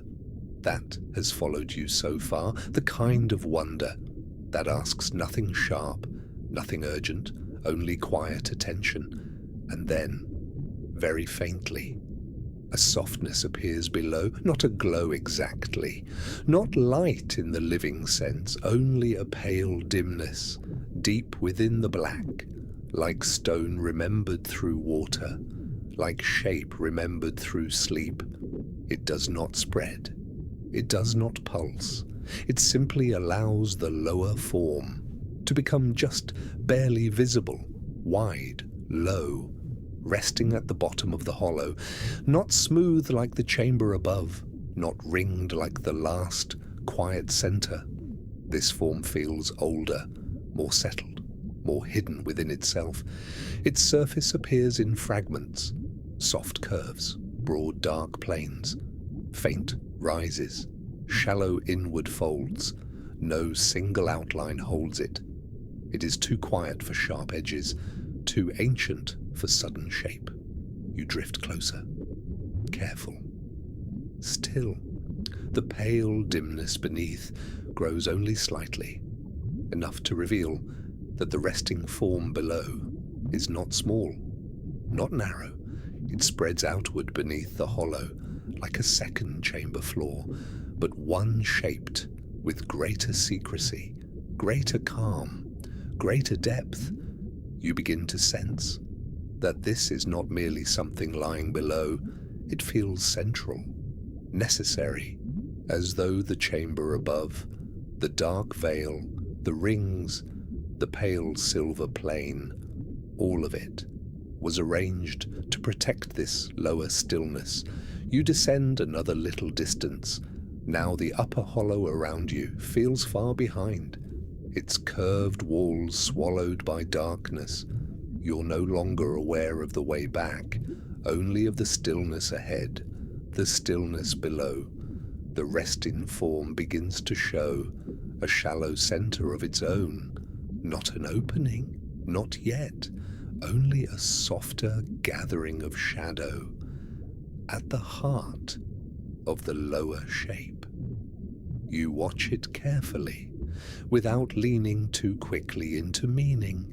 The deep has taught you that everything here reveals itself slowly, or not at all. The faint dimness remains steady, neither growing nor fading, and in that nearly absent light, the lower form feels less like stone and more like ancient sleep made visible, a sleep that has weight, a sleep that has shape, a sleep that has rested so long it has become part of the Arctic deep itself. You move lower again. The soft center of the lower shape darkens further. Its surrounding surface carries that faint, pale memory of form, but the middle receives it and keeps it. A black center within a black resting shape, another inwardness, another quiet heart, far below the first. You pause, suspended above it. Everything around you has become impossibly calm. No pulse reaches here, no breathing of the abyss, no living glow, no silent city, no ancient plain. All those places belong to upper stillness, higher sleep, outer quiet rooms. This is lower than all of them, softer than all of them, more hidden than all of them. The water itself seems to disappear around you until only distance remains and the resting lower heart below.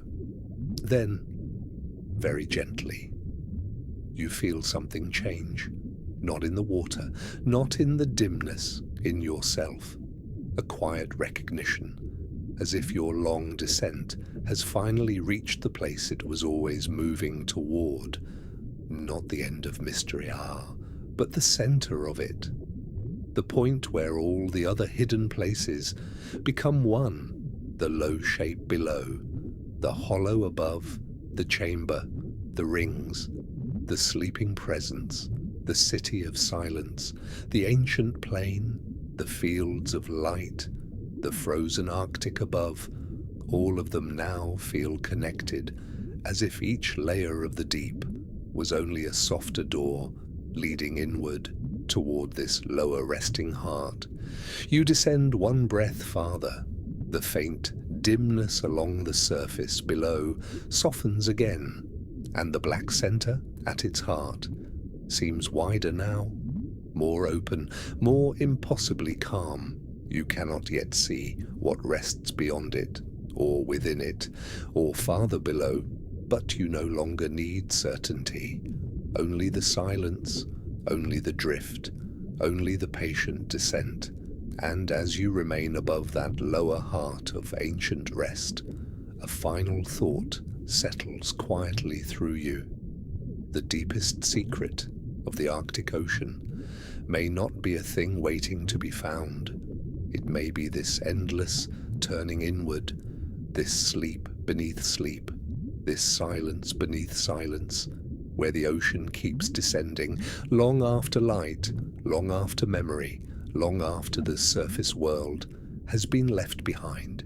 You remain suspended. Above the lower heart of rest, the faint, pale dimness still lingers across its surface, so softly, so quietly, that it feels less like light and more like memory. Nothing moves below you, nothing rises, nothing calls, and yet the black center within the lower shape feels more present now, more certain, more near. You drift downward only a little, very slowly. The broad resting form beneath you begins to widen in your sight. Its outer curves fade farther into shadow, its center gathers more darkness, and everything around it feels arranged toward stillness, as though the hollow above and the chamber beyond, and every sleeping layer of the deep has been leaning inward toward this one place. For longer than time can measure, you continue lower, without effort, without sound. The water here feels thinner still, not empty, not absent, only so calm, so settled, that it no longer feels separate from silence. You can no longer sense the pale rim high above. The hollow that held you before has vanished into distance. Now, there is only this lower resting form and the black center. It keeps hidden. The faint dimness below reveals fragments of surface, long soft folds, broad quiet plains, gentle curves that disappear into shadow. Nothing sharp survives here, nothing sudden.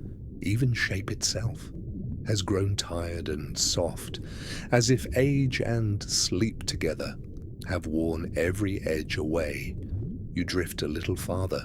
Now the center darkens again, not by changing, but by receiving more of your attention, more of your quietness.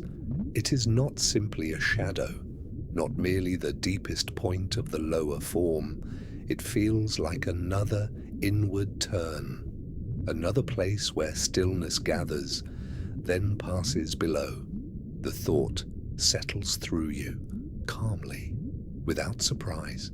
The ocean is still descending, even here, even now, at depths where almost nothing should remain. The deep continues inward, layer beneath layer, sleep beneath sleep, silence beneath silence. You remain above the center, watching, waiting, doing nothing else.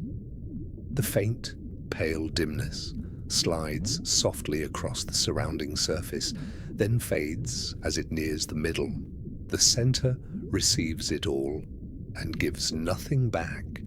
No reflection, no answer, no sign of boundary, only an inward blackness, perfectly calm, perfectly complete. You lower yourself again, barely moving.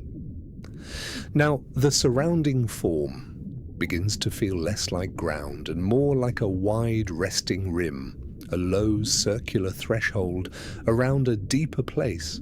You have seen such quiet before, in the rings, in the chamber, in the dark veil. But this is gentler than all of them, older somehow, closer to the final hidden center. The darkness below feels inhabited again, not by motion, not by waking presence, only by ancient rest, by something that has remained so still for so long, that the deep itself has shaped around it, like sleep shaping a dream. You drift lower, and with that lowering, the black center begins to widen, not suddenly, not clearly, only enough. for you to understand that it is not flat. It bends inward, softly, almost invisibly, a depression within the lower heart, a deeper silence held inside the first silence. There is no fear in that realization, only wonder and a strange relief, because by now the unknown feels gentle, the hidden feels patient, the deepest places feel less like secrets and more like resting thoughts, too quiet to ever need words. You pass lower still.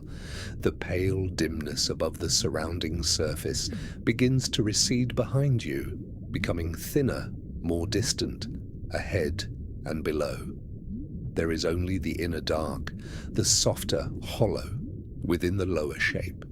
The water, if it is still water, feels almost weightless now. You are not falling into darkness. You are being received by it, held by it, allowed through it. No boundary resists you. No final surface stands in your way. Only descent, always inward. The black center grows larger again, its edges too soft to fully see, its depth too quiet to measure, and then, very faintly, a difference appears below, not light, not shape in any clear sense, only a softness within the black, a deeper nearness, something waiting farther down, still hidden beneath this inner hollow. You remain calm. You do not rush toward it. You let the deep reveal only what it wishes, only when it wishes. The resting form around you fades farther into shadow, and now it feels as though you are descending, not into a place, but into the thought of a place, into the quiet idea of endless inwardness, everything you have passed, the frozen surface, the breathing abyss, the hidden city, the plain of rest, the rings of the last quiet, the pale chamber below, the lower heart of silence. All of it now seems like a long, soft spiral, turning gently inward towards something the Arctic Ocean has kept beneath every visible depth. You descend one breath farther, and the deeper softness below becomes slightly more certain, still unseen, still unnamed, still resting. And as you move through that silence beneath silence, one feeling remains with you, quiet and complete. The deepest secret was never waiting at the end. It was waiting in every inward layer, every soft descent, every hidden chamber, every place where the ocean chose to become quieter than before. You continue, downward, inward, quietly. The deeper softness below remains faint, but certain now. Not light, not shape, not anything the surface world would know how to name, only a nearness, resting beneath the inner hollow, waiting without waiting, sleeping without needing sleep. You drift lower, very slowly. Around you, the dark has become so calm that it no longer feels empty. It feels full of rest, full of ancient patience, full of the kind of silence that has forgotten how to end. The wider resting form above has faded almost completely now. Its low curves, its pale dimness, its hidden surface, all of it becoming distant, softly lost behind you, ahead and below. There is only the inner dark and that faint, quiet certainty, growing nearer with every gentle descent. You do not hurry. You could not hurry here. Everything in this place refuses speed, refuses sharpness, refuses anything that does not belong to sleep, to stillness, to the endless inward turning of the deep. The water around you, if it is still water, feels thinner than ever, lighter than ever, not cold in the ordinary way, not distant in the ordinary way. It feels like ancient calm itself, holding you, carrying you, allowing you deeper. And now, very slowly, the darkness ahead begins to separate, not into clear shapes, not yet, only into gentler layers, a softness resting over another softness, a deeper black beneath the first black, a hidden surface, perhaps, or a resting space beneath the hollow. You move lower, and the faint certainty below begins to spread, not outward, only wider in your awareness. At first, it seems low and broad, like another sleeping form, resting far beneath you. Then, for a moment, it feels less like a form and more like an open place, a chamber beneath the chamber, a silence beneath the silence. You cannot yet tell, and you do not need to. The deep has already taught you. That truth here does not appear quickly. It rises softly, or not at all. You continue, patiently. The blackness below grows gentler somehow, not lighter, only less closed. As if the inner hollow is opening into another resting world, a faint, pale softness, almost too little to call a glow, begins to gather far below, not silver like the chamber above, not blue like the distant living creatures. This is softer than both, paler than memory, calmer than dawn. It does not shine. It simply exists, low in the black, like a secret that has forgotten secrecy, because nothing has ever come near enough to disturb it. You drift toward that pale softness, still without sound, still without effort. The hollow around you feels endless now, its curved dark lost above, its deeper quiet spreading below. You are no longer aware of walls, of edges, of any certain boundary at all, only the descent and the pale stillness growing ahead. As it nears, you begin to sense the outline of another place, wide, low, quiet beyond measure, not a single form this time, not a solitary resting shape, something broader, a floor perhaps, or a plane hidden even deeper, a last inner chamber lying beneath all the others.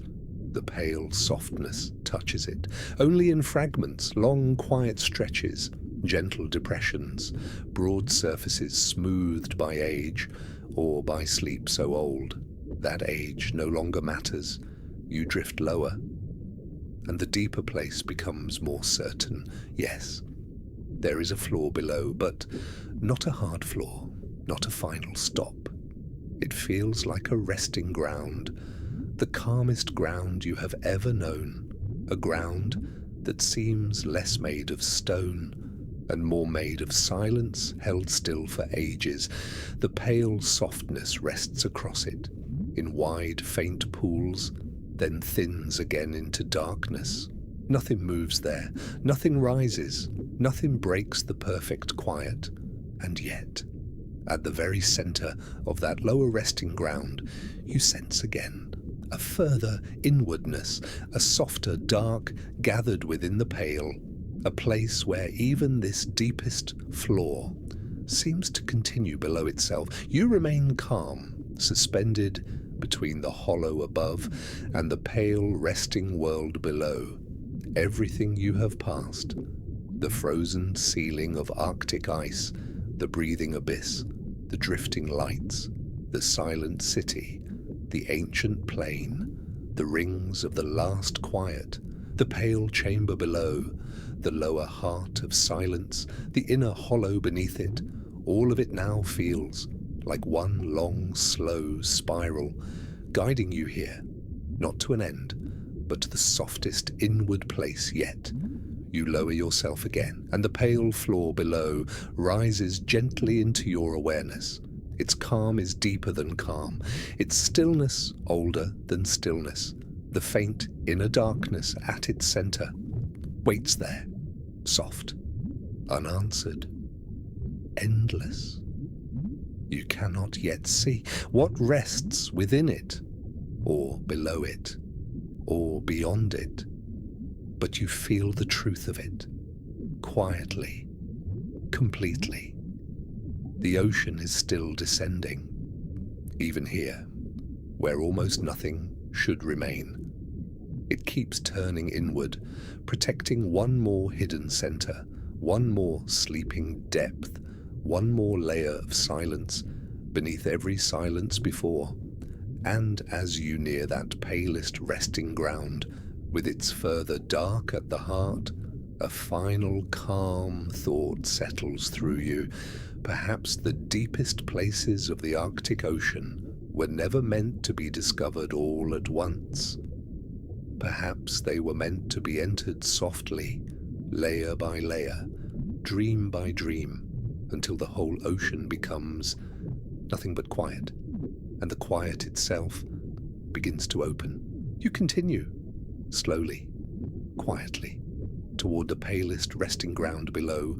It rises into your awareness, not quickly, not all at once, only by degrees, as if the deep itself prefers to reveal this place. With the greatest gentleness, the hollow above you has almost vanished now, its darkness absorbed into the greater dark, its silent curve left behind, ahead and below. There is only the pale ground and the softer inward darkness, waiting at its center. You drift lower, without effort, without sound. The pale softness spread across the floor remains faint, but steady. It does not shimmer. It does not pulse. It rests there, like light that has forgotten brightness, like memory that has forgotten words. The ground beneath it begins to show itself more clearly, wide, low, perfectly calm. There are long, smooth stretches where nothing interrupts the surface, and shallow hollows where the pale softness gathers, then rests. As if it has nowhere else to go, you move lower still. Now you can see that the floor is not flat, not entirely. It rises in broad, gentle swells, then sinks again, so slowly, so softly, that the whole place feels like a sleeping tide, frozen into stillness long ago. No creature crosses it, no distant current touches it, no hidden glow stirs beneath it. Everything here is settled, more settled than the chamber above, more settled than the lower heart of silence.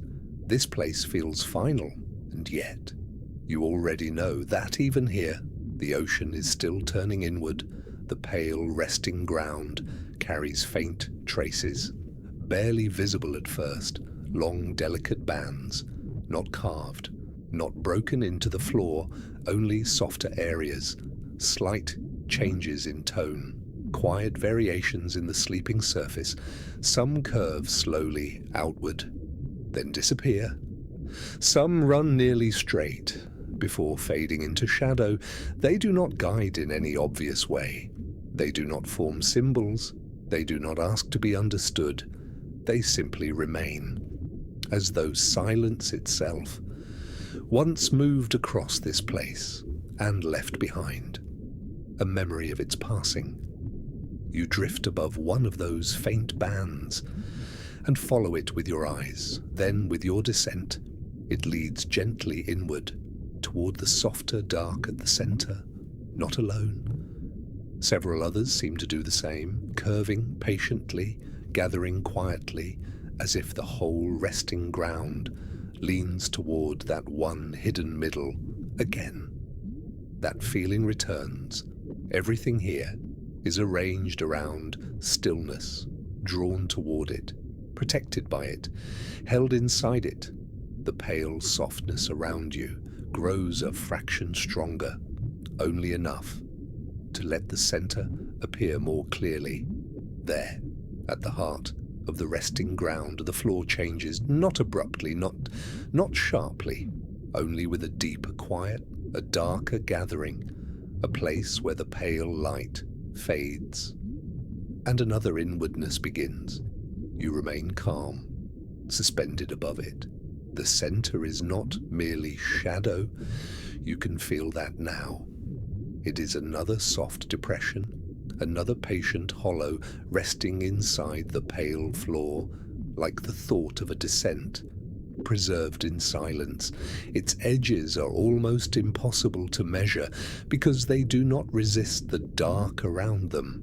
They soften into it, blend into it, become part of it. You lower yourself a little more. The pale ground behind you starts to feel distant, though it stretches only gently outward. Once again, everything narrows, not into fear, not into tension, only into attention. Quiet attention, resting attention, and the kind that belongs to long descent and endless deep.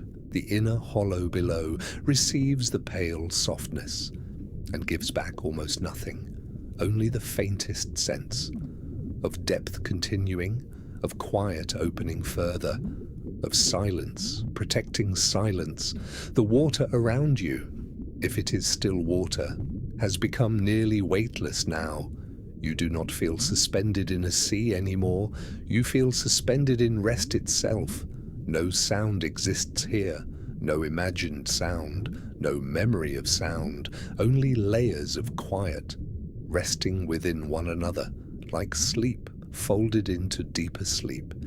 You drift lower again, careful, unhurried, and with that gentle descent, the central hollow widens beneath you. Now the pale resting ground feels like a soft rim around it, a broad, quiet border, keeping watch without watching, guarding without force.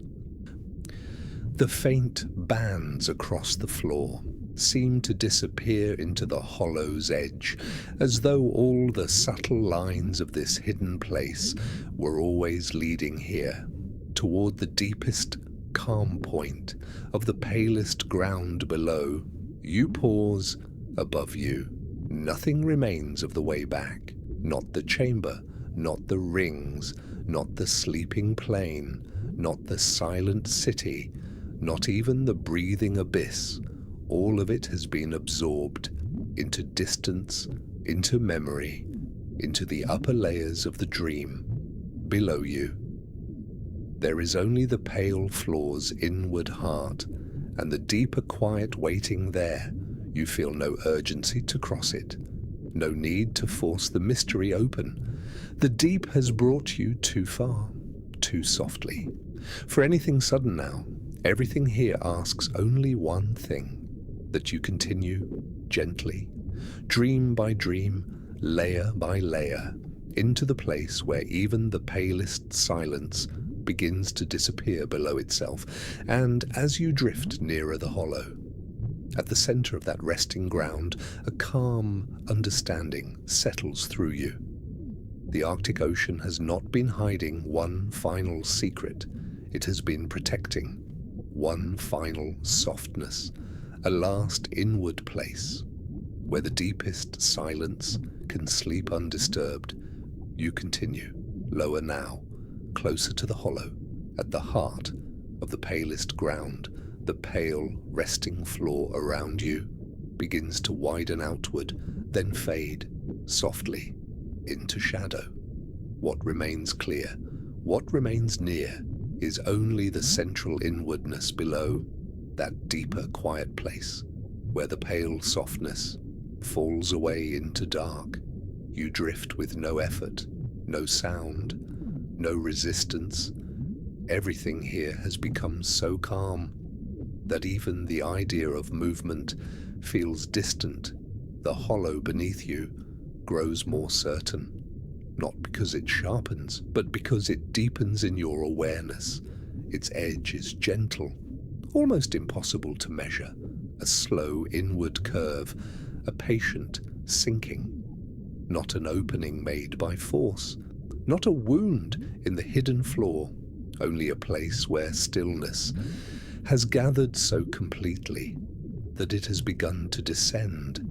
Inside itself, you lower yourself a little more. Now the pale ground around the hollow feels like a broad and quiet rim, a sleeping border around deeper sleep. The faint bands across the floor disappear softly into the curve, as though every subtle line, every quiet variation, every sleeping trace on the palest ground was leading inward, toward this one calm descent. You remain still for a moment, suspended above the center. No light changes here, no pulse passes through the floor, no hidden motion rises from below. And yet, the hollow does not feel empty. It feels full of rest, full of waiting, full of silence too deep to be called silence anymore. The pale softness along the rim fades gradually as you move lower. It stays above now, resting around the edge, like the final memory of visibility, before all things return to unseen quiet. You descend again, very slowly. The gentle curve of the hollow now surrounds your awareness. You are no longer above it, not in the way you were before. You are beginning to enter it. The pale floor behind you feels farther away with each breathless moment, its wide stillness becoming a distant ring, a soft and sleeping boundary. Around the dark, you now enter below. There is almost nothing to see, only another layer of blackness, resting within the first. But that darkness is different. It does not feel closed. It does not feel finished. It feels open in the gentlest possible way, a depth continuing without hurry, without edge, without explanation. You drift deeper into the hollow. The water around you, if it is still water, feels softer than ever. Not merely still, not merely calm. It feels like the deep itself has thinned into a kind of dreaming, a place between being held and being forgotten. You do not resist that feeling. There is nothing left in you that wishes to resist. The Arctic surface, the frozen ceiling of white ice, the first descent into blue-black water, the living glows, the breathing abyss, the silent city, the ancient plain, the rings of the last quiet, the pale chamber below, the lower heart of silence, the soft inner descent, the palest resting ground. All of it now feels impossibly far away, though every part still lives inside your path. Each layer remains behind you, like older dreams, like gentler doors, like rooms of quiet, leading slowly here, into the hollow, into the final softness, into the place where even pale silence falls inward and disappears. You move lower again, and for the first time, a faint difference appears below. Not light, not shape, only a softness within the darkness, a deeper softness, resting far beneath the hollow. It is almost too little to trust, too calm to be called a sign, and yet it remains. A broad, quiet nearness, as though another resting place lies below, or another chamber, or another secret, so deeply asleep that it no longer needs to hide. You remain suspended, watching without strain, waiting without expectation. The darkness beneath you does not reveal itself quickly. It yields only a little, only enough for feeling, only enough for wonder. The deeper softness below grows slightly more certain, not brighter, not clearer, only more present, more quietly there. The hollow continues downward around you, its upper curve almost gone from thought now, its center carrying you inward. toward that further hidden calm. You realize then, not in words, but in that slow, dreamlike understanding, that has followed you through every depth. There may never be a final end to this descent, only softer layers, only deeper sleep, only more secret stillness, resting below each silence, one after another, forever. And somehow, that thought does not trouble you, it eases you, it quiets you, because by now, the ocean no longer feels like a place to conquer or solve or name. It feels like a long and endless sleeping mind, turning inward through its own dreams, keeping its deepest heart hidden, not through fear, but through tenderness. You drift one breath farther down into the hollow of final softness, and the deeper nearness below becomes just a little more certain, a little more calm, a little more endless. And with that gentle certainty, one last understanding settles through you. The deepest mystery beneath the Arctic Ocean may not be one secret, waiting at one hidden center. It may be the ocean's endless kindness, its endless turning inward, its endless way of protecting every deeper dream with one more layer of sleep. You continue, deeper now, within the hollow of final softness. Above you, the palest resting ground has faded almost completely. Its faint rim of pale calm, its long sleeping bands, its broad, still floor, all of it now feels like the memory of another dream. Below you, only the deeper nearness remains, soft, unclear, patient. It does not call you downward, it does not pull, it does not ask. It simply waits, the way the oldest places wait, without hurry, without need, without end. You drift lower, very slowly. The hollow around you has become difficult to feel, not because it is gone, but because everything here has softened beyond measure. Its inward curve no longer seems like a wall or a shape or even a place. It feels like the quiet thought of a descent, still surrounding you, still carrying you, without ever needing to appear. The darkness below begins to change again, not with light, not with motion, only with a kind of presence, a resting certainty, growing wider in your awareness. At first, it seems like another hidden ground, a floor even lower than the pale one above. Then, a moment later, it feels less like a floor and more like a broad, sleeping openness, a space that receives rather than ends. You remain calm. You do not try to decide too quickly. The deep has taught you patience. The deep has taught you softness. The deep has taught you that the truth of hidden things arrives in silence, and only when it chooses, you move lower still. And now, far beneath you, a very faint softness appears, not pale like the resting ground, not silver like the chamber below, not blue like the creatures of the upper dark. This softness is warmer than silver, yet dimmer than light, like a quiet grey-gold memory, almost colourless, almost not there at all. It rests across the deeper place below, in long, soft traces, then disappears into black. You drift toward it, without sound, without effort. The deeper place beneath you becomes more certain now.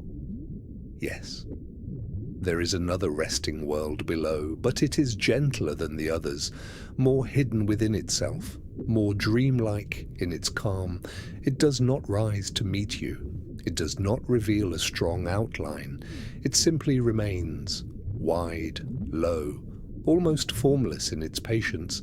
The grey-gold softness touches it, only in fragments, A long, smooth stretch, a quiet hollow, a broad curve disappearing into shadow. No sharp edge survives there. Nothing sudden, nothing that asks to be fully seen. You begin to sense that this lower place is not separate from the hollow through which you descend. It feels like the hollow's continuation, its deeper dream, its inward answer, as though every hidden chamber above was only preparing you to enter the place where shape itself almost falls asleep. You lower yourself again. The soft, grey-gold traces below grow slightly more present, not brighter, only nearer. And with that nearness, you begin to feel the deeper ground as something more than surface. It carries a broad, central calm, a resting middle, darker than the rest, softer than the rest. Not a hole, not a wound, not even a hollow in the same way. More like a place where the lower dream turns inward upon itself.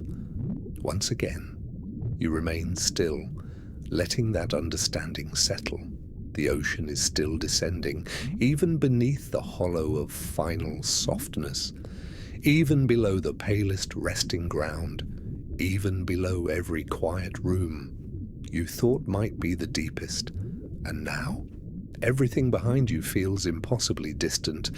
The white Arctic above, the frozen ceiling of ice, the first dark waters and the drifting lights, the breathing abyss, the hidden city, the ancient plain, the rings of the last quiet, the pale chamber, the lower heart of silence, the soft inner descent, the palest resting ground, the hollow of final softness. All of it has become a long sleeping trail behind you, a quiet spiral of remembrance, leading inward, always inward. Below, the grey-gold resting dream waits in perfect calm. Its broad hidden centre feels deeper than shape, deeper than floor, deeper than depth itself. You drift nearer, and the darkness around that lower middle begins to feel tender somehow, as if the deep here no longer hides through distance alone, but through gentleness, through endless softness, through the simple fact that almost nothing could ever descend this far and remain awake. That thought moves through you, not as warning, but as peace, because you no longer feel fully separate from the silence you travel through. You feel carried by it, folded into it, almost dreamed by it. The deeper dream below grows more certain, its quiet center waiting there, still unnamed, still unseen, still endlessly calm. And as you descend one breath farther into that grey-gold sleep of the Arctic deep, a final thought settles softly through you. Perhaps the ocean's deepest secret is not hidden in darkness alone. Perhaps it is hidden in the way everything becomes gentler, softer, quieter, more dreamlike, the farther inward you go, until even mystery itself no longer feels unknown, only asleep. You continue, lower now, toward the grey-gold sleep below. The deeper dream has grown more certain, not clearer, never fully clear, only nearer, more quietly present, more gently real.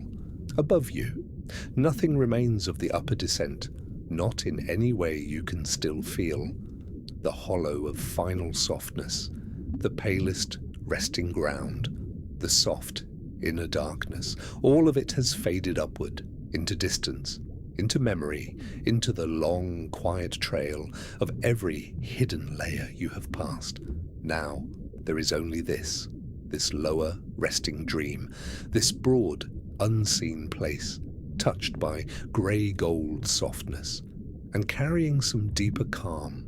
At its center, you drift lower, very slowly, The faint grey-gold traces below rest across the deeper place, like warmth remembered through winter, like light remembered through sleep, like the last pale thought of a world far above the ice. They do not brighten, they do not spread, they simply remain in long still bands across the hidden ground below, then disappear into dark again. The lower place begins to show itself only in fragments, only by patience. A smooth stretch here, a broad quiet curve there, a shallow hollow gathering shadow, a long resting plain. So calm it seems, untouched by time. Nothing about it feels separate from the silence around it. It feels born of silence, shaped by silence, protected by silence for longer than anything above could ever remember. You move lower still. Now the grey-gold softness reveals a little more. Not enough to explain, only enough to feel. This deeper place is wide, wider than you first imagined, low and endless, spreading outward beneath the dark, like a dream that has forgotten its beginning and no longer needs an end. At its center, that further calm remains, darker than the surrounding ground, softer somehow, more inward. It is not simply another hollow, though it carries the quiet suggestion of descent. It feels like a resting middle, a place where even this lower dream leans gently inward towards something more hidden still. You do not hurry toward it. There is nothing in you that wishes to hurry anymore. Everything sharp has long since dissolved in the Arctic deep. Everything restless, everything urgent, everything that belongs to waking light, only calm remains now, and wonder softened by age and the quiet drifting patience of the endless inward sea. The water around you, if it is still water, feels more delicate than before, more weightless, more like thought than substance. You are not moving through an ocean anymore, not in the way you once were. You are moving through layers of sleep, through resting silences, through dreams the deep has kept, beneath ice, beneath darkness, beneath every visible depth below. The grey-gold resting world grows nearer, and with that nearness, its center begins to feel more complete, not more visible and only more undeniable. Yes, there is a gathering there, a dark, central quiet, a stillness within the stillness, a softer inwardness at the heart of the deeper dream. You drift toward it, carefully. The wide lower ground around it feels almost protective, not by force, not by boundary, only by calm, only by the way it lies in silence, holding its darker middle. Without ever announcing it, the grey-gold traces grow faint again, then return, not pulsing, not changing, only resting differently. As your angle of descent changes, as though this lower world allows itself to be seen, only from certain silences, only through certain kinds of stillness, you continue lower, and again. That strange, peaceful thought returns. Perhaps nothing here was ever meant to be found by force, or by searching, or by bright understanding. Perhaps these deepest places can only be entered by surrendering to their quiet, by becoming slower, by becoming softer, by allowing the ocean to think through you, to dream through you, to carry you inward without resistance. That thought passes through you and leaves you calmer still. Far behind you now, the breathing abyss belongs to another world, the drifting creatures to another dream. the hidden city to another silence, the ancient plain to another resting age, the rings of the last quiet to another inward turning, the pale chamber to another sleeping room, the lower heart of silence to another center once believed final. All of them remain true, but all of them were only steps, gentle steps, dreaming steps, on a path that never rushed toward this grey gold stillness below. You lower yourself again. Now the deeper place fills more of your awareness, its wide, calm surface stretching out, its darker middle waiting, its hidden inwardness refusing haste. The grey-gold softness barely touches the central dark, and where it does, it seems to thin into almost nothing, as if even this quiet light cannot follow the dream all the way in. You pause, suspended above that deeper middle. There is no sound, no pulse, no motion, no sign that anything has ever changed here, only the enormous tenderness of a place left undisturbed for longer than memory, longer than time, longer than the surface world could ever imagine. And as you remain there, above the center of the grey-gold sleep, a final understanding settles softly through you. The deeper you descend, the less the Arctic Ocean feels like water, and the more it feels like a sleeping mind turning inward through older and older dreams, protecting every hidden center with one more silence, one more softness, one more layer of rest. You remain suspended above the darker middle of the grey-gold dream below. The wide resting ground around it feels endless now, though you can no longer see how far it stretches. Only the faint grey-gold traces remain, resting softly across the deeper floor, then thinning into blackness, as if the dream itself refuses to be fully seen. You drift lower, very slowly, without effort, without sound. The darker middle beneath you grows more certain, not sharper, not brighter, only more quietly present, more deeply there. It does not feel like a hole or a wound or even a hollow in the ordinary sense. It feels like the resting center of something older than form, a place where the lower dream has folded inward upon itself and gone still. The grey-gold softness around it does not vanish completely, but it does become thinner, more careful. It lingers at the outer calm, slides along the broader quiet curves, then fades as it nears the middle, as if even this pale warmth knows where to stop. You move lower still. Now the surrounding ground begins to feel like a low, wide rim. Not built, not placed, only settled there, in perfect patience. Around the deeper center it protects. The long, faint bands across the floor seem softer here, harder to follow, harder to separate. They no longer feel like traces of movement or sleeping lines left by silence.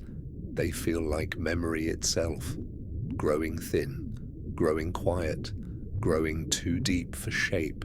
You remain calm.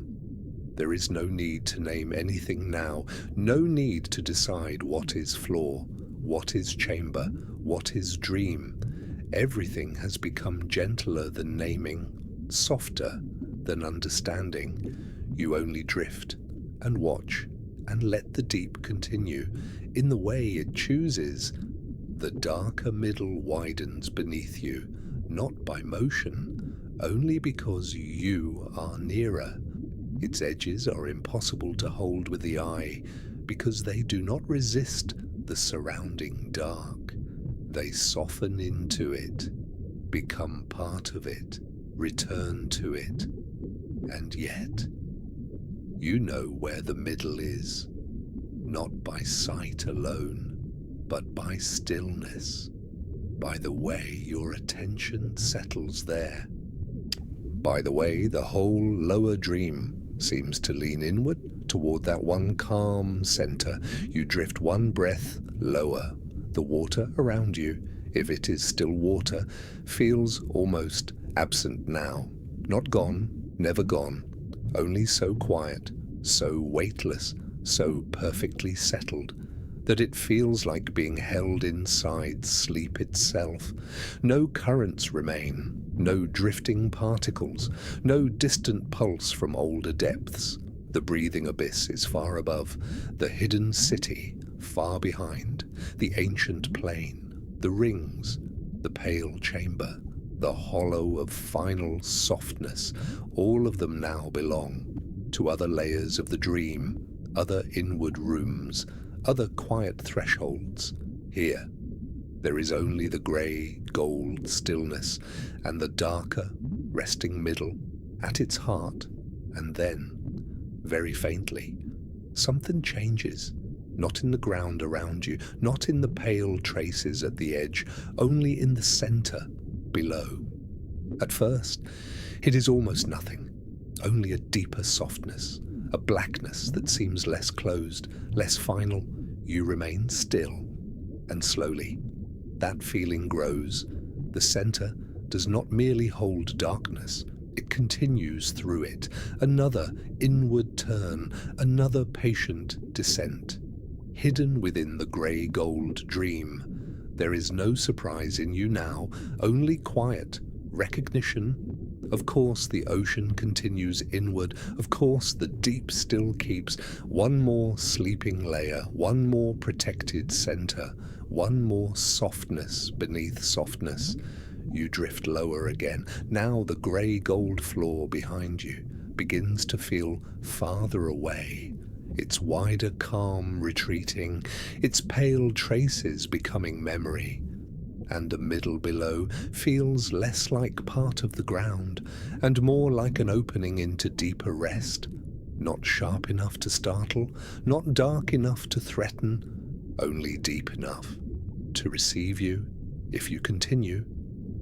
The thought passes through you, not as fear, not as warning, only as peace, because by now every deeper place has welcomed you, not by calling, but by remaining perfectly still, until your silence matched its own. The center below now carries that same still welcome, that same endless patience, that same old and tender refusal to reveal itself too quickly. You lower yourself just a little more. The darker middle opens beneath your awareness, like a thought too quiet for words, like a dream too deep for waking, like the last hidden chamber of a sleeping mind, still turning inward. Even here, the pale warmth at the edges grows fainter, the lower ground recedes, and now, almost all that remains is the center itself, and the deeper rest below it, waiting without urgency, waiting without end. You pause, and in that pause, one calm understanding settles through you.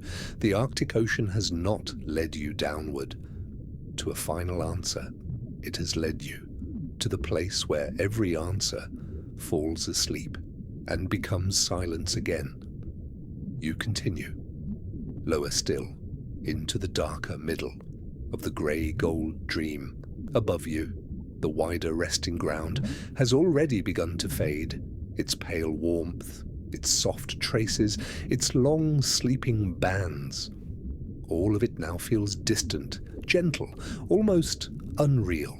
Below you, only the deeper rest remains, not visible in any full way, not explained, not revealed, only felt as a calm inwardness, growing nearer with every slow descent. You drift without effort, without sound, without any sense of time. The water around you, if it is still water, feels lighter than memory, softer than darkness. It no longer surrounds you, in the way an ocean once did. It feels as though you are being carried through the sleeping thought of the ocean itself. No movement breaks the stillness, no light stirs in the dark, no pulse reaches this far below. Everything that belonged to upper depths has been left behind. The frozen Arctic ceiling, the breathing abyss, the drifting creatures of quiet glow, the hidden city, the plain of ancient rest, the rings of the last quiet, the pale chamber below, the hollow of final softness, the grey-gold dream. All of them now remain behind you, like older layers of sleep, like earlier dreams, still present, but folded into distance. You move lower still, and the darker middle beneath you begins to feel wider, not because it rises, not because it changes, only because you have entered it. More completely now, its edges no longer seem separate from the darkness around it. Everything here has softened too far for clear borders, too far for endings, too far for anything but quiet continuation. And then, very faintly, a new softness appears below, not pale gold, not silver, not blue, only a muted hush of tone, barely there, almost colourless. It rests very far beneath you, across something broad and still. At first, it seems like nothing more than the memory of light held inside blackness, but you remain still. You keep descending, and slowly, that lower softness becomes more certain. There is another resting place below, another deeper ground, or another chamber of sleep, wider than you can measure, quieter than you can name. It does not feel separate. From the darker middle you enter now, it feels like its continuation, its deeper answer, its final inward dream. You drift toward it, very slowly. The darkness around you has become so calm that even wonder now feels quiet, gentle, almost weightless. You no longer search for meaning, not in the way you once would have. You only feel and descend, and allow the deep to remain, what it has always been. The lower softness below spreads in long, faint traces across the unseen place beneath you, then vanishes back into dark. It reveals almost nothing, and yet that almost nothing is enough. A broad, low stillness lies below, resting beyond the darker middle, waiting in endless patience. Perhaps it is another floor, perhaps another chamber, perhaps another veil, above a deeper, sleeping center still. You do not decide. There is no need. The Arctic deep has already taught you that every hidden place is more than one thing. A chamber and a thought, a floor and a dream, a silence and the memory of silence at once. You lower yourself again. Now the new resting place below begins to feel closer, more gently present. Its surface, if surface is the right word, seems smooth in wide stretches, then softer, then faintly hollowed in others. Nothing sharp survives there, nothing definite, only long, patient calm, held together by ages of stillness. At its heart, you sense again that familiar inward leaning, that soft gathering, that darker middle. Within a wider rest, the pattern continues, dream within dream, silence within silence, center within center, and somehow you are no longer surprised by it, only soothed, only quieted further, because by now the endless inward turning of the ocean feels less like mystery and more like kindness, as if the deep keeps placing one more resting layer, one more veil of calm, one more dream of silence between the hidden heart and anything that might disturb it, the thought settles through you and leaves you even softer, even slower, even more at peace. Below, the lower resting place grows nearer, its faint, almost colorless traces resting across it like forgotten warmth, like sleep, remembering a distant dawn, then fading again into black. You drift farther into the darker middle, and with that descent, the grey-gold world above finally seems to disappear, leaving only the new quiet below and the promise of one more hidden softness beyond it. You pause for a long moment, suspended between what has faded and what has not yet fully appeared. No sound exists here, no motion, no urgency, no boundary that asks you to stop, only the deep, still turning inward, still dreaming itself lower, still protecting every secret, with one more chamber of rest. And as you descend one breath farther toward that almost colorless sleeping place below, one final calm thought drifts through you. Perhaps the deepest parts of the Arctic Ocean do not hide themselves in darkness alone. Perhaps they hide themselves in repetition, in patience, in endless quiet circles of rest, until every question grows soft, every answer grows distant, and at last, everything simply returns to sleep. You continue, deeper now, toward the almost colorless sleep below. The darker middle around you has grown softer, wider, more dreamlike. It no longer feels like a place you are passing through. It feels like a quiet thought, holding you gently.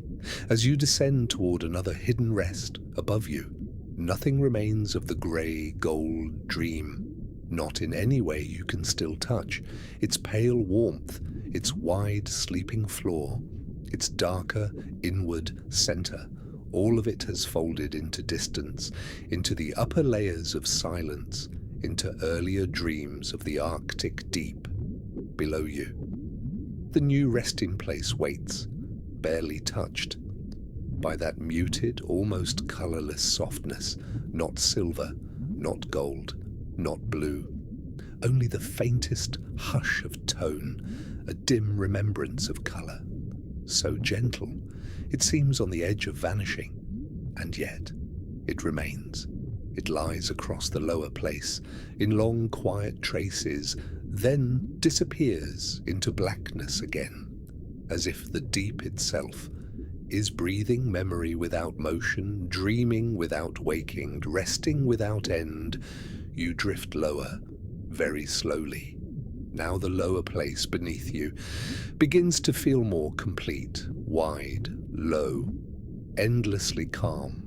Not a hard floor, not a final chamber, something broader than both.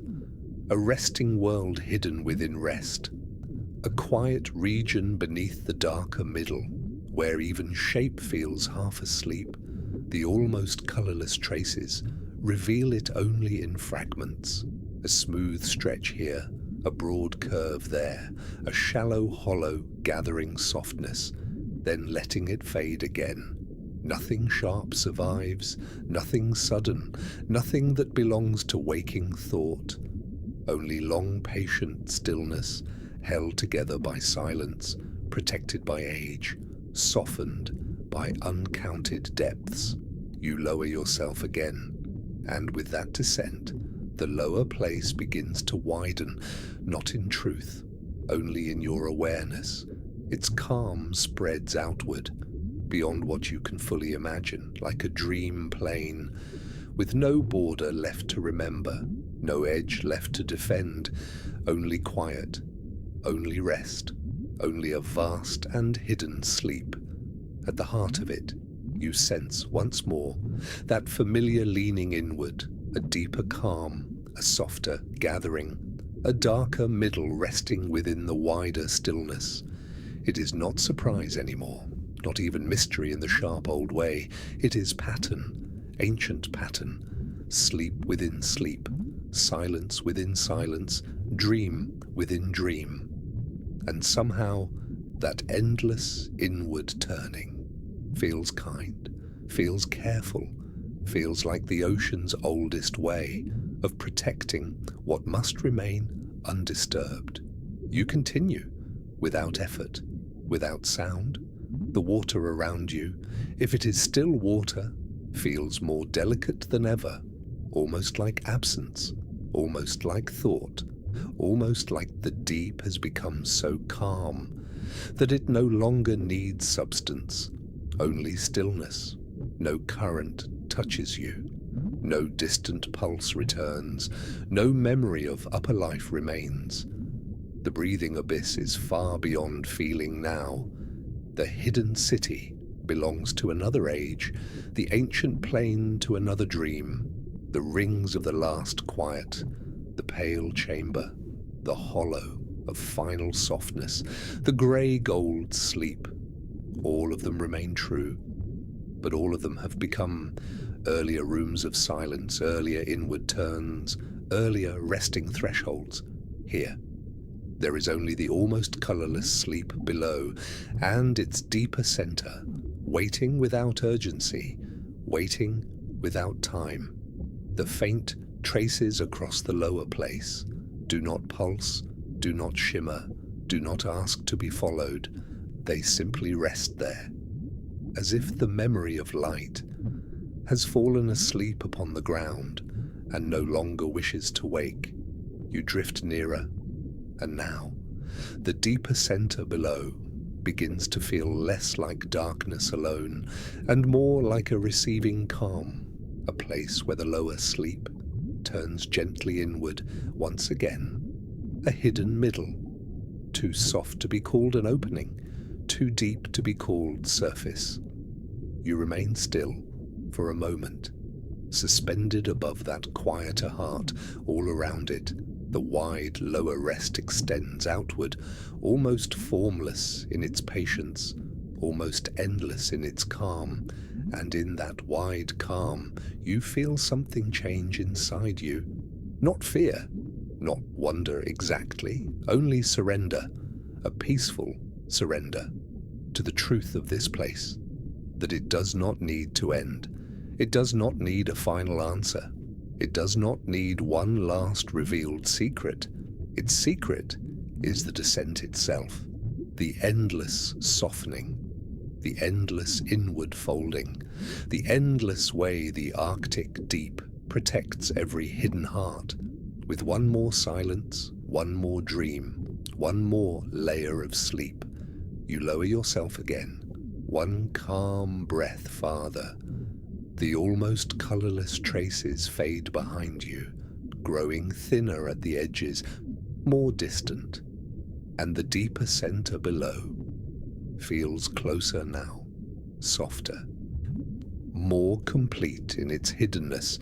You cannot yet see what rests within it, or beyond it, or below it, but you no longer need to see, only to continue, only to drift, only to let the deep remain deeper than thought and gentler than understanding. And as you descend toward the heart of that almost colourless sleep, one final quiet feeling settles through you. The deepest places beneath the Arctic Ocean may not be trying to keep you out. They may be inviting you very slowly, very softly, to become quiet enough to belong there too. You continue, lower now, toward the quieter heart of the almost colourless sleep. The wide, resting world around you has begun to fade, not fully, never all at once. Its long, soft stretches, its shallow hollows, its faint, sleeping traces of colour, all of it now feels farther away, more like atmosphere than ground, more like memory than place. Below you, only the deeper centre remains near, that softer, inward calm, that hidden middle where even this lower sleep seems to lean gently inward. Once again, you drift without effort, without sound, without any feeling of time passing. The dark around you has become so settled, so completely at rest, that it no longer feels like darkness alone. It feels like acceptance, like the deep itself has stopped asking anything of you and now only carries you. With patient silence, no currents touch you, no pulse returns from older depths, no memory of the surface reaches this far. The white, Arctic ice above, the first blue-black descent, the living glows, the breathing abyss, the silent city, the ancient plain, the rings of the last quiet, the pale chamber below, the grey-gold dream, the almost colourless sleep, all of them remain somewhere far behind, folded into the endless inward path. Like earlier rooms in a dream, you can no longer re-enter, only remember softly. You move lower still, and now the deeper center beneath you begins to feel broader, not sharper, not more visible, only more wholly present, more deeply certain. It does not appear as an opening, or a chamber, or a resting form in any complete way. It feels like the place where all such shapes begin to fall asleep, where boundaries grow quiet, where surfaces become thoughts, where even depth stops needing a name, the faint, almost colorless traces at the edges of your awareness grow thinner now, then thinner still. They linger far above the center, like the last pale kindness of visibility before everything softens into pure inward rest. You lower yourself again, very slowly.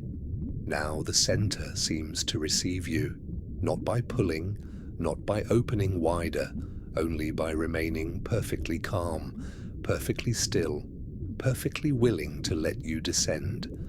As far as your silence can carry you, that thought eases through you and leaves you softer still. Perhaps that was always the way. Perhaps nothing in these deepest places was ever hidden by force. Perhaps each layer of the Arctic deep was only waiting to see whether you could become quiet enough, gentle enough, dreamlike enough to pass into the next. You do not answer that thought. You only continue. The water around you, if it is still water, feels almost impossible now. Too light to be liquid, too calm to be called motionless, too soft to be separated. From the silence itself, you are no longer moving through a sea, in any old sense. You are moving through permission, through resting acceptance, through the inward kindness of something ancient enough to protect its deepest heart without ever resisting. The center below grows nearer, and with that nearness, another subtle truth appears. There is no single edge to it, no line where one depth ends and another begins. It is all a transition, all soft surrender, all gentle inward turning. The almost colorless sleep around it has not vanished. It has only yielded to the deeper calm, yielded to the darker middle, yielded to a silence too complete for distinction.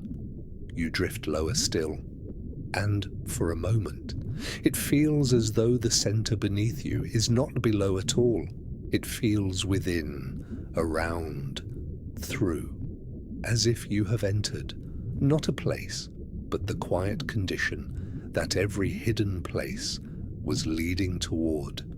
There is no fear in that feeling, no confusion, only a profound and distant peace, the kind of peace that arrives when the need to understand finally grows tired and lies down, below or within.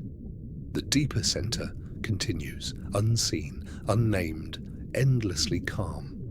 You sense no flaw there, no final chamber, no last revealed shape, only the continuation of rest, the continuation of inwardness, the continuation of the ocean's oldest dream. And somehow, that endlessness feels tender, as if the Arctic deep was never protecting a single final secret, but a way of being. A way of becoming quieter and quieter, until even mystery itself feels at home.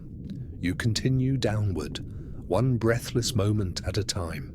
Now the faint traces above are gone, or almost gone. You can no longer tell, nothing remains but the deeper calm, the silent, receiving center, and your own soft, drifting awareness, moving within it.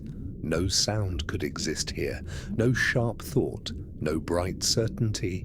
Everything has been dimmed, softened, rested, until only what belongs to sleep can remain.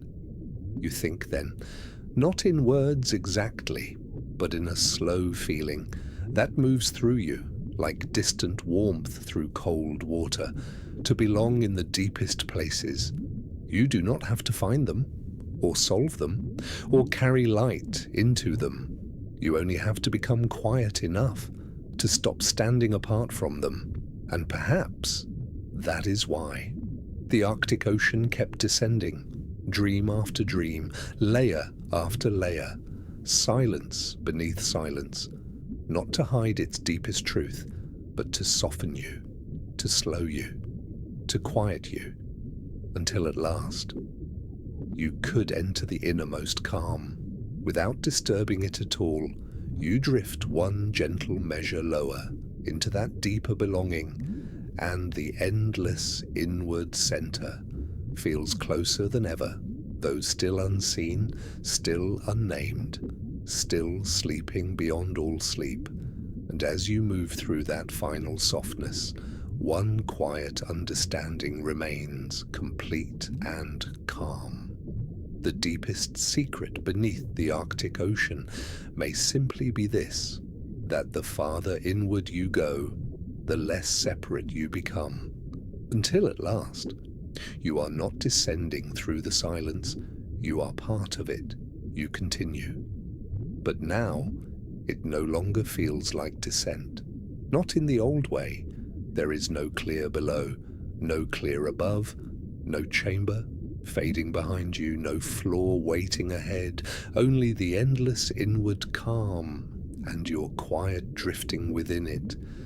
The deeper center that once felt distant now feels everywhere, not surrounding you or not enclosing you, only present, completely present, like stillness that has forgotten distance, like sleep that has forgotten beginning.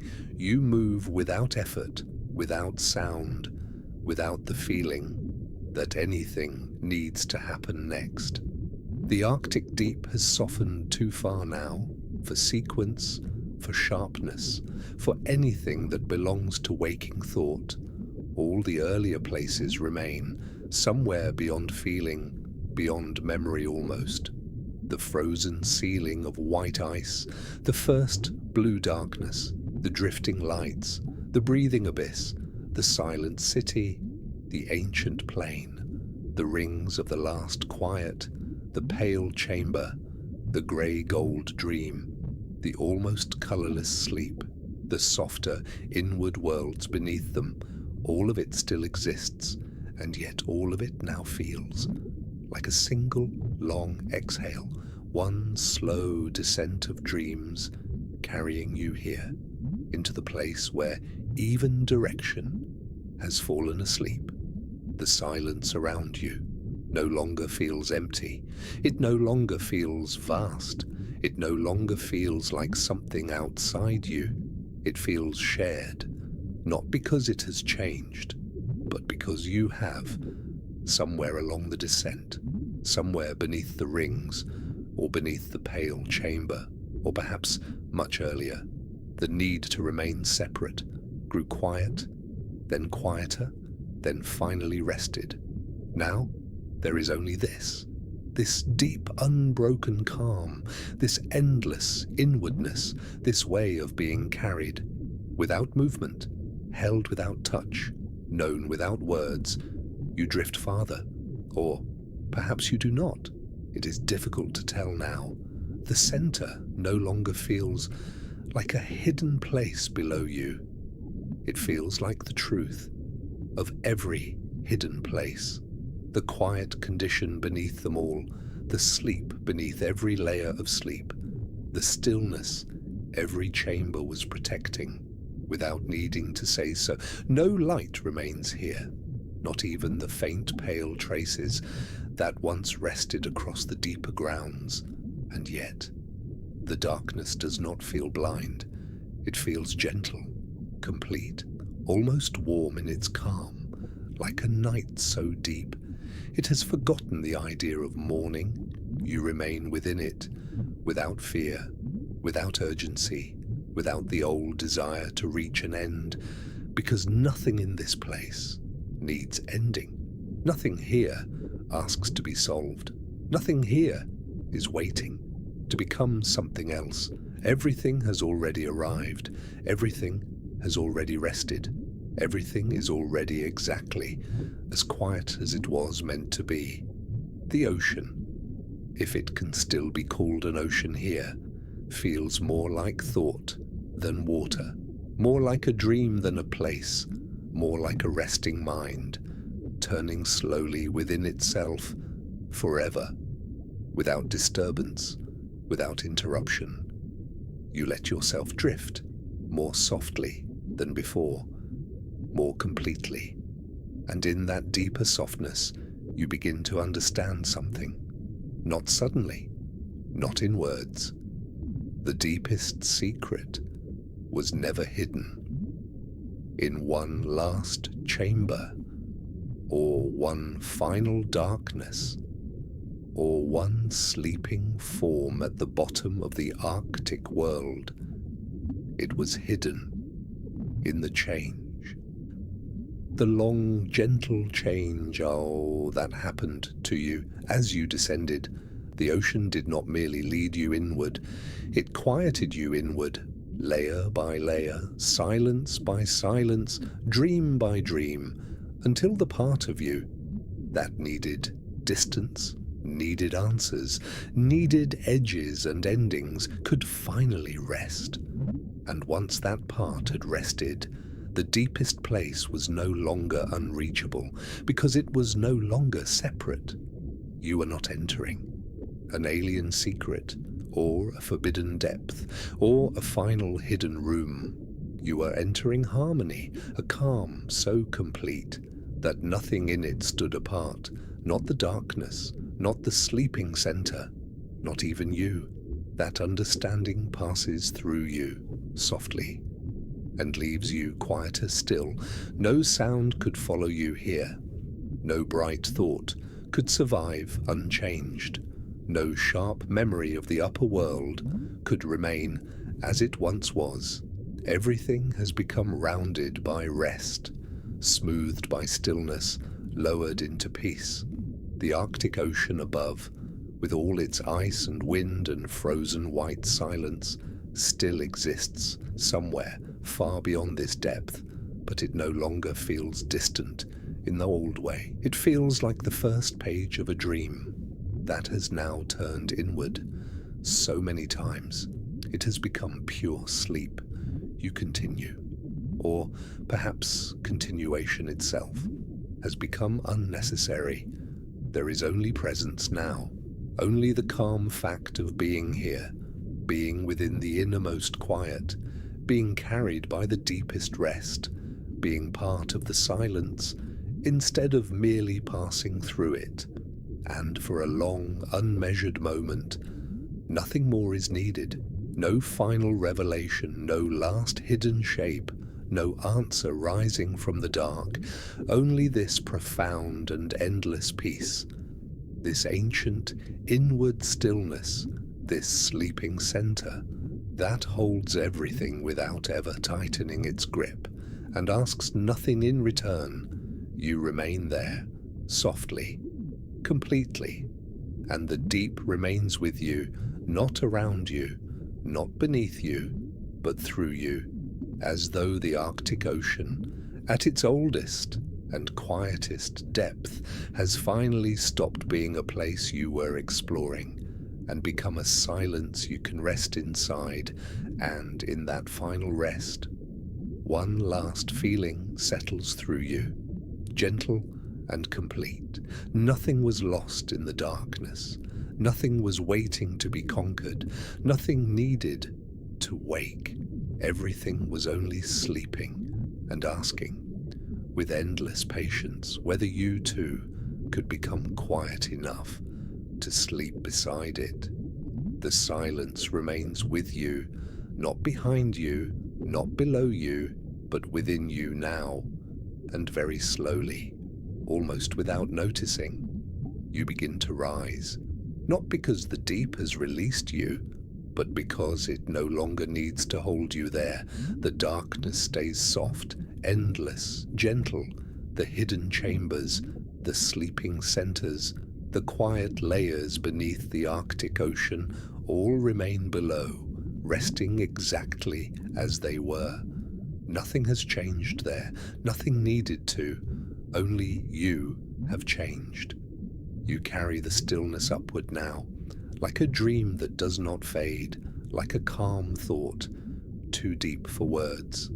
And as you drift higher, the deepest silence continues to sleep beneath you, unbroken, undisturbed, at peace, far above.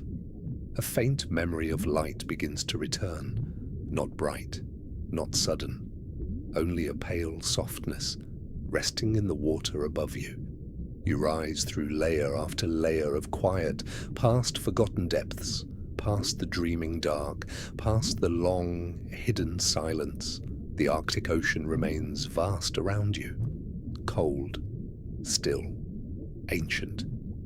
Yet it no longer feels unknown, not because all its mysteries are gone, but because you have learned. That mystery can be gentle, that darkness can be peaceful, that the deepest places in the world may simply wish to remain asleep above you. The ice waits, a frozen ceiling of pale blue light, soft and distant. And below, the deep keeps all its secrets, the way it always has, tenderly, quietly, forever. Now. The journey grows quiet, the ice above, the ocean below, the silence all around you. Everything settles into rest. Somewhere beneath the Arctic Ocean, where the hidden depths remain, the sleeping chambers remain, the endless inward dreams remain. Nothing needs to be disturbed, nothing needs to be solved. Tonight, it is enough to know that below the frozen world, a deeper stillness exists, calm, ancient, endless, and perhaps, as you rest now, as your thoughts soften, as sleep gently rises around you, you can leave those distant depths exactly as they are, silent, dark, dreaming, and far below the Arctic ice. Everything continues to sleep. If you enjoyed this deep-sea journey and want more calm ocean documentaries for sleep, subscribe to Unseen Ocean History. You can also leave a comment and tell us which hidden ocean you'd like to explore next. Until then, rest well and drift gently into sleep.